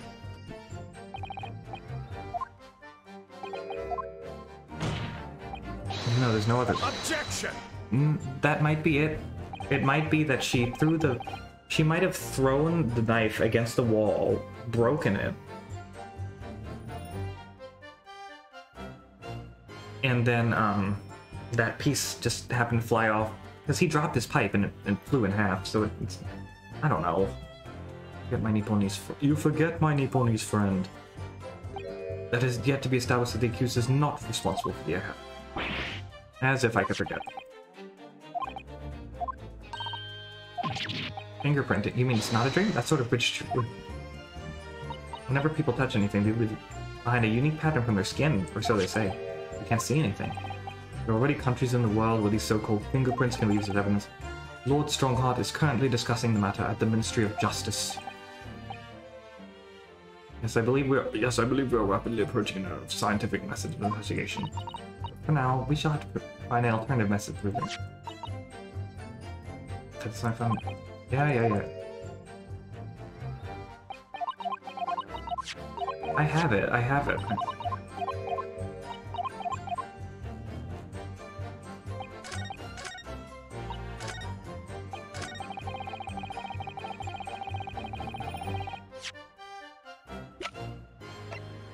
Objection! Mr. Garrett, could I ask you to take a look at this, please? You can ask, but I can't see a bally thing. You can? You used to call me Dead-Eyed Deb. Back in the regiment, of course, but that was some time ago now. When I'm trying to read a large print book by the fire these days. Struggled to tell a B from a D and a P from a Q, to be honest. Oh, he does. Dear me, it's rather wearying being asked about every other letter and every other word. You must be very dizzy. Oh my god! It's so funny. What the hell were you? Savage as shit. It's not nice to make fun of things like that. Oh my god. What is that? What is that? A tiny scrap of metal? Yes, almost certainly from the tip of a blade. And what may at first appear to be a tiny scrap is in fact a crucial piece of evidence. Interesting. And where did the defense come by this evidence? It was lodged in the chamber of Mr. Garrett's pipe. Pipe, you say? By Jove, I wonder how that got there. And what precisely does this fragment of metal signify? So, are you suggesting that in some way related to the matter of the stabbing on Briar Road?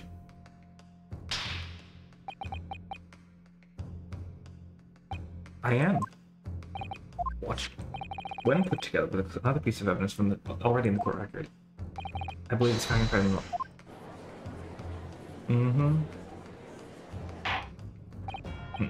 Yes. Present the evidence.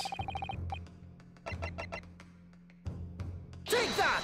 It's the knife. What else? This is the knife that was found in the victim's back. If you look closely, you'll see that there's a small piece at the tip of the blade that is missing. Common issue with the inferior blades sold at unsavory street markets. Criminals who use them regularly leave the tips lodged in their victims' bones.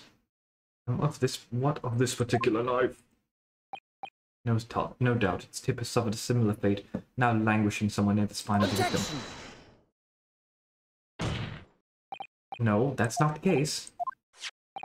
The tip of this particular knife's blade is the very fragment of metal we discovered in the chamber of Mr. Garrett's pipe. Ugh, don't get shot. Even in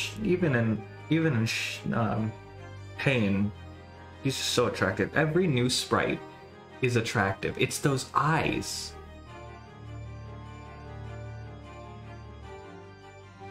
Simping for Van Zeeks.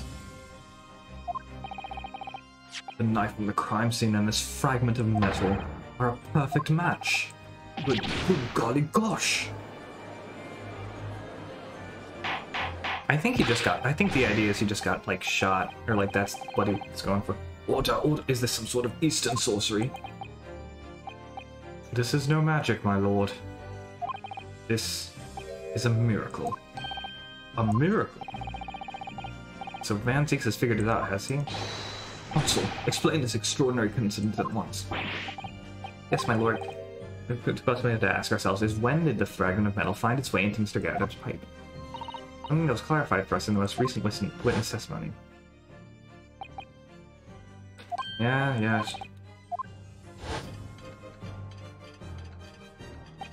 Oh, dearie me.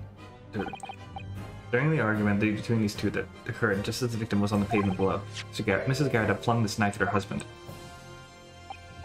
However, the knife missed Mr. Garrett instead of striking the pipe in his hand at the time, which caused the tip to break off course. Good lord. Yes, and that is when the tiny tip of the blade found its way inside Mr. Garrett's pipe. The chances of that are 1,000,000 to 1. Yet there's no other credible explanation for how the tip of the blade ended up in your pipe. Then, after losing its tip, the knife ricocheted off the pipe and flew out of the open window. In short, this knife, which fell from the window of the Garrett's house, is the very same knife that struck the victim in the middle of the back on the street below. Oh gosh, oh dear, oh.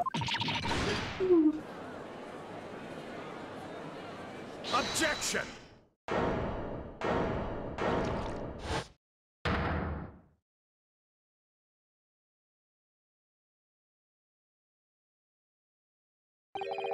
Full-body theory, I'll give you that. A complex bouquet, seemingly trivial points, plausibly arranged to create almost passable vintage. Allow me to toast my learned friend's characteristically Nipponese approach to bottling his argument. Sorry? But after all, it is just a theory, a game theory. The bottle, I fear, is corked. As you see, my leg, it is spoilt by an insurmountable inconsistency. An insurmountable... What? Lord Van Zeeks, explain yourself. What is this inconsistency you claim to have identified? An inconsistency of the simplest nature, my lord. The victim was found with the knife planted in the middle of her back. Yes, in her...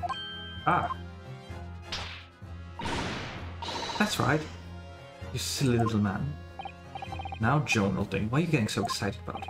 Let us consider the basic facts of the case once more. The victim was walking along the pavement before being stabbed in the back and falling to the ground, with the knife that had struck her, falling from above.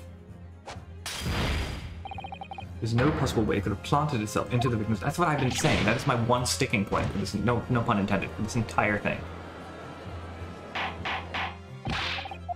Order. Quite right. You see, that's exactly right. If the knife had fallen on her above, it would have struck her on the top of her head. Well, he's lost for words. Look. I knew it. Never liked it here in the first place. No, when did that really... What really did happen? It would appear as the defense has made a rather spectacular one. If the theory has even one inconsistency, it cannot stand. Your theory, my learned friend, is history. Look at my hand. My oak hands. You're so close. I can see the truth. Which don't... Or in other words, we simply need to eliminate that one inconsistency and the theory will stand. Miss Susato. You mustn't worry, Mr. Naruhodo. You were just caught off guard, that's all, and your mind went blank. But if the path you were on is indeed correct, no way will present itself. The key to this is in the court record. I'm sure all the information you need is there. Seems you have nothing to say, my Nippon-ese friend. Very well, your silence speaks volumes. Tacit acceptance that your theory is fatally flawed. Objection! It was a voice objection, we don't need to...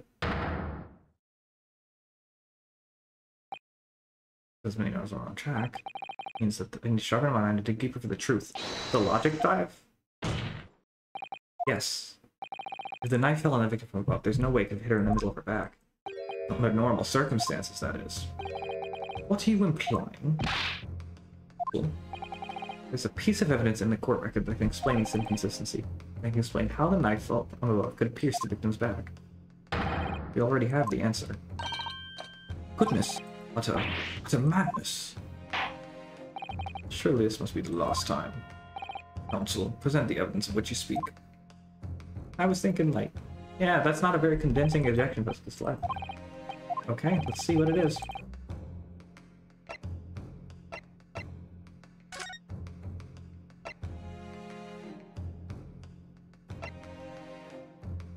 I want to see this. I haven't really paid attention to it.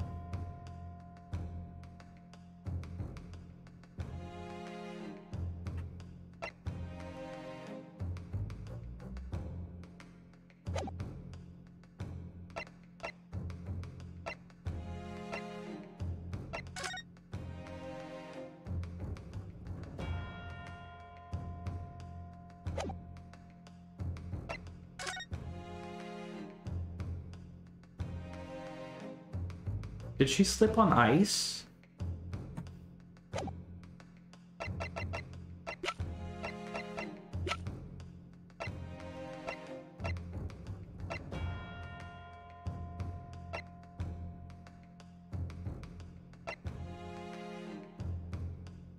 That can't be it.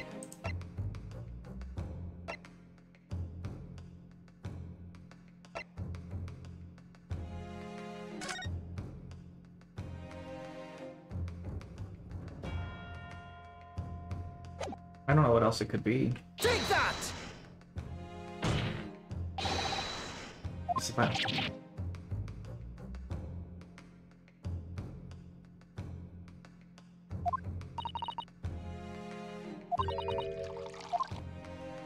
Yeah, that's wrong. Even for down your prime.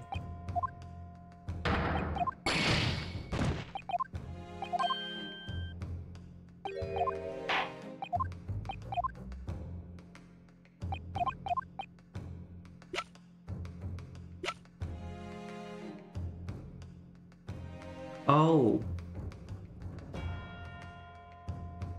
Wait, no.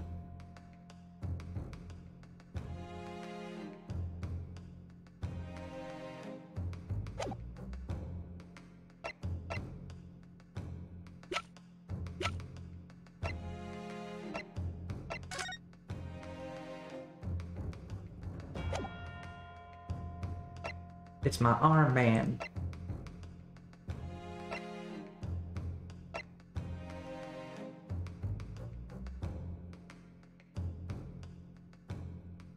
Take that!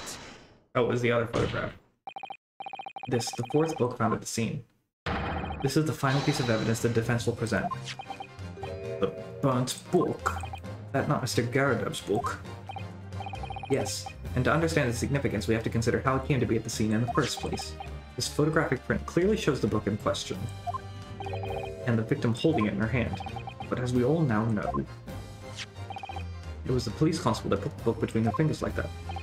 Quite so, as part of his wholesale transplanting of the crime scene to the opposite side of the road. That's true, however. As part of his testimony, Constable Beat made an extremely enlightening statement on that point. He found her like that. Wait. Oh, well, sir, that's because that's how I found it. When I first ran out to the scene, the victim was already held in the book. And when I moved everything, I made sure it was still in the hand. In other words, the victim had already picked the book up of her own volition. And clearly, that must have been before she suffered the knife wound. Well, I should say so. After being attacked with a knife, I don't imagine she'd been doing much of anything. So the question becomes, why did the victim have that book in her hand? By Jingo. I think I'm beginning to see what may have happened now. Oh dear me. We know that the book fell from the top floor of the Garredub household onto the pavement below, precisely the moment the victim was walking past. Yes, at exactly that moment, the young woman was walking along the street in the light fog, when all of a sudden the book fell right in front of her. The guy threw... Yes, Mrs. Garredub, and what do you think the woman did? What would you do if you were walking along and suddenly a book landed in front of you on the pavement? Well, I can't really imagine it, but I suppose she might have reached down.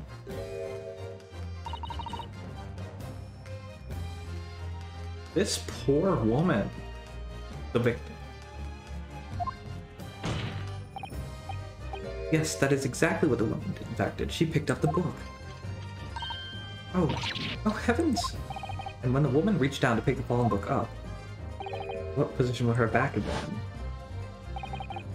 But I can't imagine, unless the base of the knife is extremely heavy, I can't imagine a knife falling with enough force, and staying straight down, to land in someone's back and pierce the skin.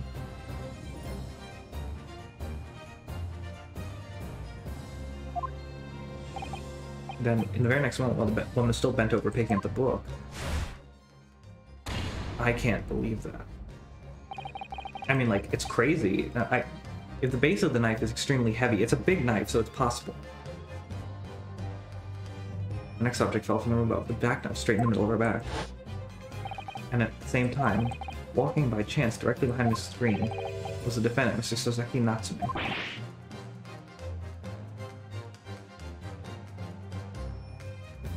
I guess, yeah. What's real?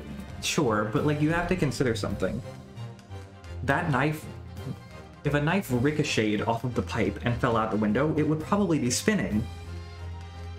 At least for a while. And the base weighs more than the top, so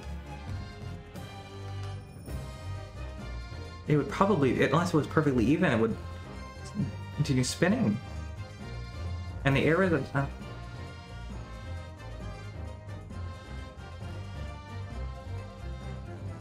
I can believe it happened, it's just... wow. It appeared to Mr. Natsume that the woman simply collapsed on the floor. In the dark and the fog, he didn't see the knife falling on him from above. Well... And from the other direction, the constable and his wife saw no one but the victim and her parent attack them, though there never was a real culprit to run from the scene in the first place. No, this is nothing more than a series of unlikely events that culminated in an unfortunate accident. And that is the real truth behind this case.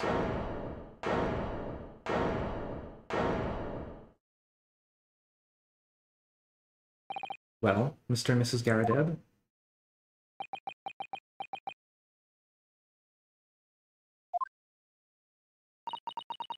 The very first time you showed me that knife, my suspicions. I wondered if perhaps it might have been something like that. There have been Poor Mrs. Garrett, poor Olive Green. Of course, I never meant for anything of the sort to happen, but it was my fault, wasn't it?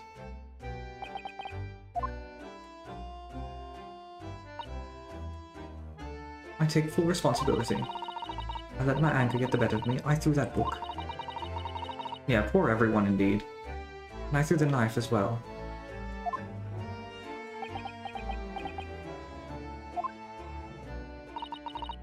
John, dear, it's alright, I know. I'm ever so sorry. Truly. I'm sorry!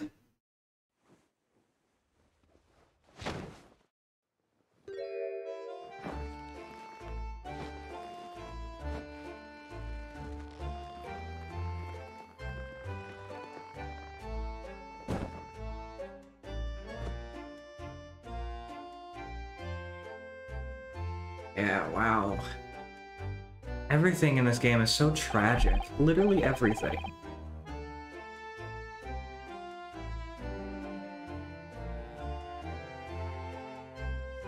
Yeah, Giselle, Brett, and Magilda. Yeah, fuck them. Lord Van Zeeks, what news of Mrs. Garrideb? She's been taken to the infirmary. It appears that today's events had left her in an especially flustered state. However, I believe she will recover in due course.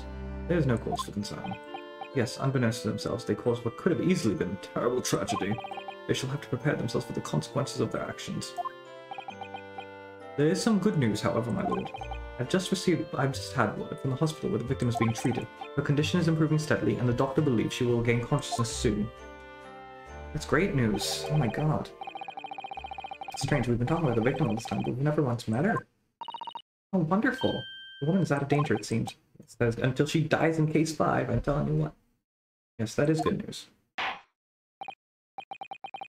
So, Mr. Suzuki Natsume.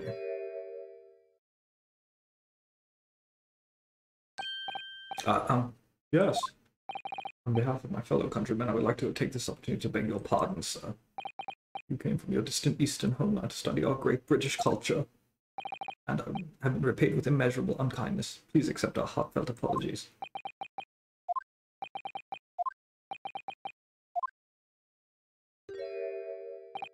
No, it is me who should be begging your pardon.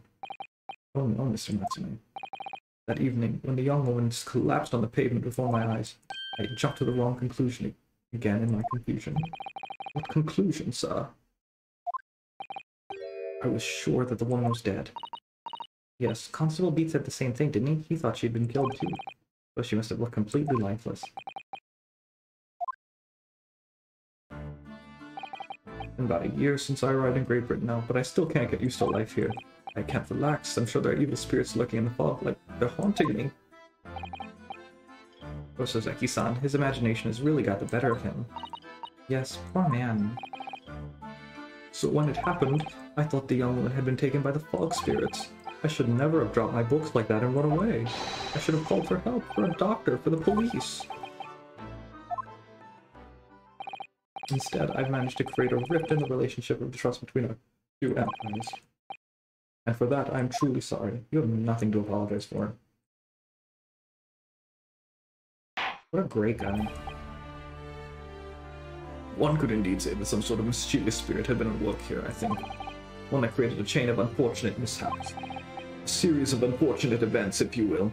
We were befooled by the spirit and led to false conclusions. But thanks to Lord Van Zeeks and our young lawyer here from the east, the chain has now been broken and the spirit exorcised.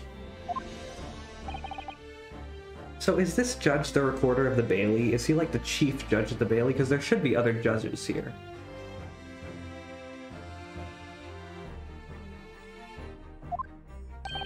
Oh. Now then, ladies and gentlemen of the jury. Yes, my lord. In concluding this trial, I must ask for one last time for decisions regarding the defendant's culpability. Are you ready to present your findings to the court? As the foreman of this jury, I can assure you that we've reached a fair and just conclusion. I do declare the truth can be extremely cruel at times. Well, I didn't suspect the woman next to me, that's for sure. Sitting in for the old bean while she's out of action, no. But I know what her decision would be. Does this mean I'll finally be able to get out of here and start work? It's about time. I say, I'm a corker of a story to tell the grandchildren about when I get home, won't I? Very well, ladies and gentlemen of the jury, I hereby demand your final decision. Mr. Foreman? Not guilty. Not guilty.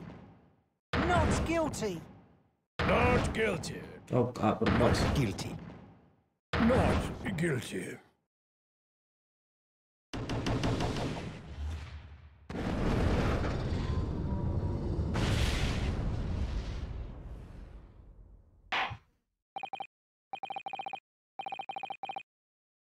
Very well, Mr. Soseki Natsume, I hereby pronounce you.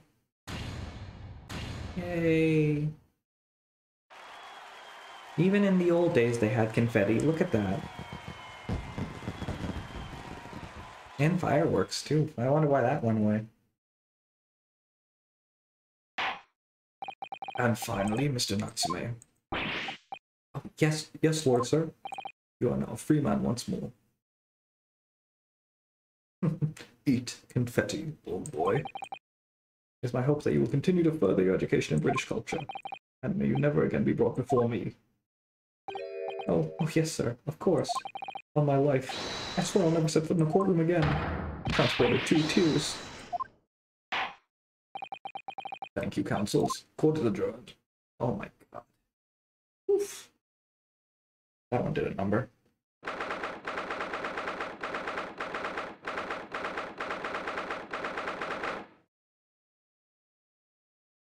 The Old Bailey Defense Agency. Oh, locum.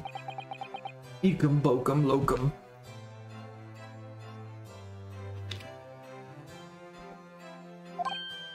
Wait, you mean me?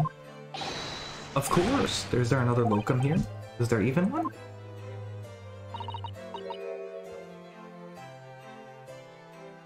Compared to the original locum student, Mr. Naruhodo Esquire, your name has become rather short, hasn't it? What's wrong with using my actual name? At last, I'm free, I'm free. Joyful, joyous, jubilant, jubilation. Eddie, party, happiness, hurrah. Oh, I am pleased. Mr. Natsume's delighted. So hard just to say that then? Locum, you did it. You saved me from the brink. Well, what happened to the poor woman was in no way your fault, after all. I'm just glad everyone can see that now. No, not that. Lovely, loyal, locum, loyal. Yes? I mean, as I said before, I've just never got used to life here in Great Britain. Every time I look over my shoulder, I see foreigners, I see towering brick buildings. And from high up windows, I can see them looking down on me, laughing, look at that little hunchback. Oh dear, I'm sure it's all in your head, Mr. Natsume. But today, you, locum lawyer, gave me my gloom to boot. You stood firm behind that baronial bench, all before those babbling British. You've battled to the bitter end, laying bare the baffling truth. And when I beheld the blinding fireworks on the beams of the Bailey's roof, I bellowed, "Behold the best barrister ever born." Well, it's very flattering, and we're very pleased for you. He's eccentric, he's a writer. This has given me a wonderful anecdote to recount to my old friends back in Japan. An anecdote? Is that what's to become of all my brother? Oh, there you are, my dear fellow. I apologize for keeping you waiting. I rose late this morning. Oh, Mr. Sholmes, what a pleasure to see you. I see I'm not here a moment too soon. A disaster has been averted, I'm glad to say. Oh. Trial shall begin presently, Mr. Oh my god. It's just finished. What? No. Then my haste was in vain? Ah, it's you, Herlock Sholmes. Oh, have we met, sir? This is Mr. Natsume, the man you had arrested, Mr. Sholmes. Ah, I see. I failed to recognize you at first. Our previous account has taken place in the gloom, either of your bleak lodgings or that prison cell. I couldn't place that curious face in the light. Charming. This is all your fault, Herlock Sholmes. You're the reason I had to go through this terrible ordeal, and I'm going to give you peace of my mind. My apologies, sir, but I assure you I've placed you now. You're a fellow who abandoned that poor lady and ran off, are you not? Had she been in the hospital, taken to the hospital more urgently? Oh, what? Oh, yeah. Oh, we're human after all. Anyone would have shaken such an experience. I do feel very badly about how I behaved. Well, never mind. Now then, what was it that you wanted to say to me, sir? Nothing. Priceless. Oh, I am sorry, really, but that was quite priceless. Poor Suzeki-san. Still, on the bright side, you had an extremely entertaining experience without paying a penny. And it would seem that you were not even found guilty. But there is no bright side. Whatever you mean, Mr. Natsume. Even after this, I'm still cursed by the spirits and now by the Reaper. Oh, Advancey. And forgotten, you know, what facing that man in court means. Even if you're found not guilty, you're still doomed. It will be alright, Mr. Natsume. If the Reaper appears trying to make trouble, I will protect you. Hey? Why me? The perfectly executed Susato takedown. Much as I like being turned on my head, a bit of warning might be nice next time, Susato.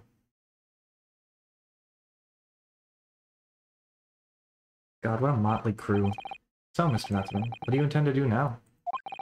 You mentioned something about recounting your experiences to your friend back in Japan? Yes, I intend to return to my homeland soon. Oh. It has already been a year since I arrived here in Great Britain. I've visited universities, libraries, bookshops, I've been honored by the tutelage of professors, I've learned so much about the will of literature here and the city it has shaped. And I've come to realize that it is my calling to sail home and tell my fellow countrymen about it. That's very touching, Mr. Natsume. Or, in perhaps less veiled terms, you wish to withdraw halfway around the world to escape the terror of the Reaper's curse. That's not it at all. The more I learn of literature, the more I feel the more the strange land feeling claws in my inside. I feel compelled to return to my roots and attempt to pen a work of my own. Oh, I see. Work of literature by Soseki-san. Should be an interesting read.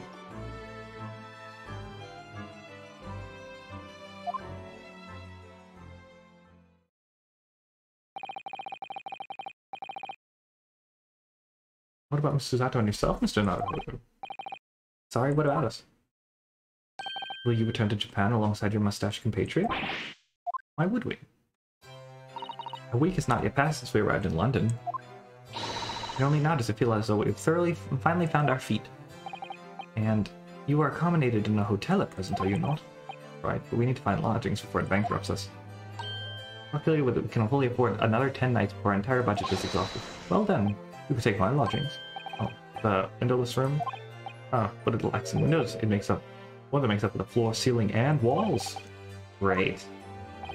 And of course, I'd be happy to leave behind the accursed evil spirit. Oh my, an evil spirit? Oh yes. It tries to suffocate you while you sleep. It's an infallible wake-up call. We'll think about it if that's alright. Perhaps I can offer a more welcome alternative. Would you consider taking lodgings with me? Really? Well, a vacancy has conveniently presented itself, though it is up in the attic, I might add. Are you sure isn't just a storage locked? I spoke with the landlady this morning on the matter of price, and Iris is cleaning the room as we speak. You must come at once. I presume you have no luggage to speak of? Oh, this is simply wonderful. What an honor to be invited to take lodgings in the great detective's office's attic. The window tax is gone, though, Blue. It's fine. But yeah, it's funny. It's hard to believe that a window tax was actually a thing that happened. I'm too overcome with words. So suggesting we look elsewhere is out then. Then it's settled. Iris will prepare welcome dinner. She's 10. And you must come too, Mr. Natsume. I insist. I don't know what to say, but thank you, and yes. Wonderful. Then I'll go and complete the paperwork for your formal release, Mr. Natsume. It shan't take long. Somebody's happy.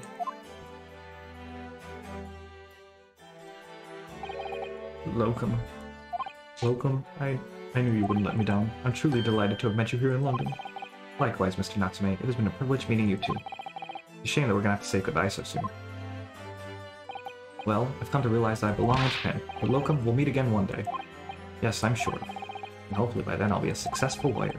Hopefully by then I'll be a successful author. Well, my dear fellow, our carriage appears to have arrived. Shall we go, Mr. Naruhodo? Yes, Mr. Sholmes. I've little doubt Mr. Natsume will be released in time for dinner this evening. And so, with Soseki-san's innocence finally successfully established, we rode with Mr. Sholmes to become our new home, 221B Baker Street.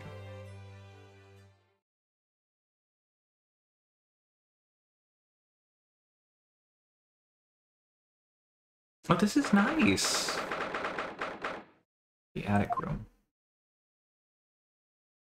Where's the bed? So this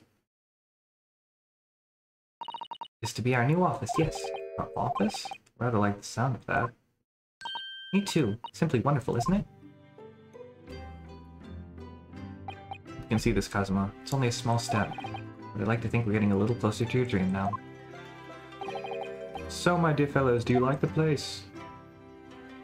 Yes! Yes! Yes! Yes! Oh, it looks good. Mr. Sholmes, thank you. Yes, thank you so much. It's a delightful room, Mr. Sholmes. I simply adore it. Good, I'm pleased to hear it. Iris and I are delighted to welcome you. I hope everyone's hungry. It's nearly time for dinner. We'll eat as soon as Mr. Natsume arrives. We have a lot to celebrate. Yep, that's Sholmes. Iris, you must let me help you. Alright then, Susie. You can be in charge of the salad. Splendid.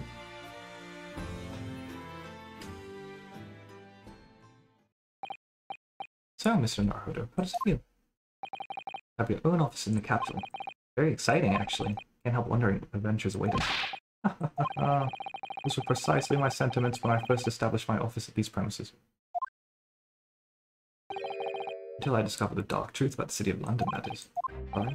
London is a glorious place full of wonder, opportunity, prosperity, and mirth, with brightest of lights, past the darkest of shadows. Shadows? What do you mean? Well, I believe you're well aware of the murkiness that lies behind London's facade already. So once again, Mr. Naruto.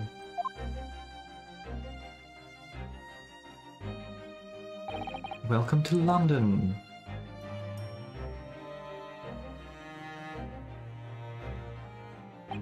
Of course, at the time, I had no idea the significance of those words Mr. Sholmes so casually spoke. It wasn't long before my turn came to lift the facade and see the true depth of the murk that lay behind it.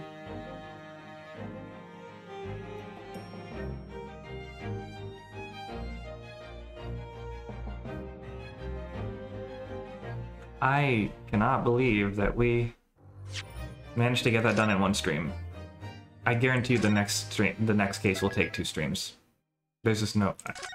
If the next case is really the last one of the Adventures game, then we're gonna have quite a journey. So, you know. Anyway, enough of that stuff. Let's find somebody to raid. Yeah, 7-hour stream. I mean, it's par for the course for me these days. The Ace Attorney streams have felt short by comparison. The fact that I stream for 7 hours and it's only 2:21 AM is quite the specter. Quite a thing.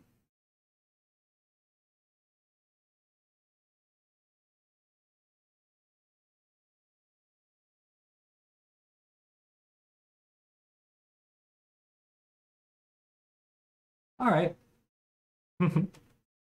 Oh yeah, I'm sure I'm gonna feel this tomorrow. My voice is killing me. Well, my throat is, rather. Well, we're gonna raid meds, probably. And I believe the raid message that we took was Van Seeks Dies Save Lives. So we're gonna raid meds. So that'll be fun. Buddha meds. And thank you all for coming out. I really appreciate it. Blue, tomorrow? Yeah? Okay. So that's tomorrow. I guess I can announce it. Tomorrow night, I'll announce it in Discord tomorrow morning, that we're doing a Super Mario Sunshine race between me and Blue Coin tomorrow. That'll be fun. And then, on Sunday at 8:30 Eastern, I will be doing a, Kirby Superstar race. No practice, so that'll be fun, because it's been I think, a decade since I played Kirby Superstar. So that'll be fun. And I'll be doing that with Rosie, Fahrenheit, and Green Power Star. But otherwise, thank you everybody for coming out. You can always join the, if you're not in the Discord already, feel free to join. You know, we love new faces. I love talking to you guys, so I'm always happy to do more of it. And if you want Disaster, that's what my Twitter is, so you can do that. In the meantime, though, I will see you all next time. So have a great rest of your night, and I love you all very much. Goodbye.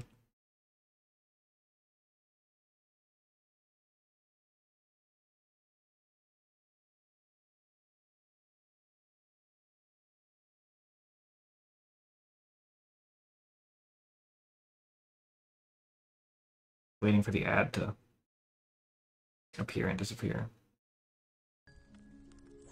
It was the night before breakfast when suddenly Austin craved eggs and bacon. In the toast. Okay, Lil Nas X, thank you so much for that. We're just gonna wait the 30 seconds for the rate for the thing, and then I'll raid, okay? Sorry about that.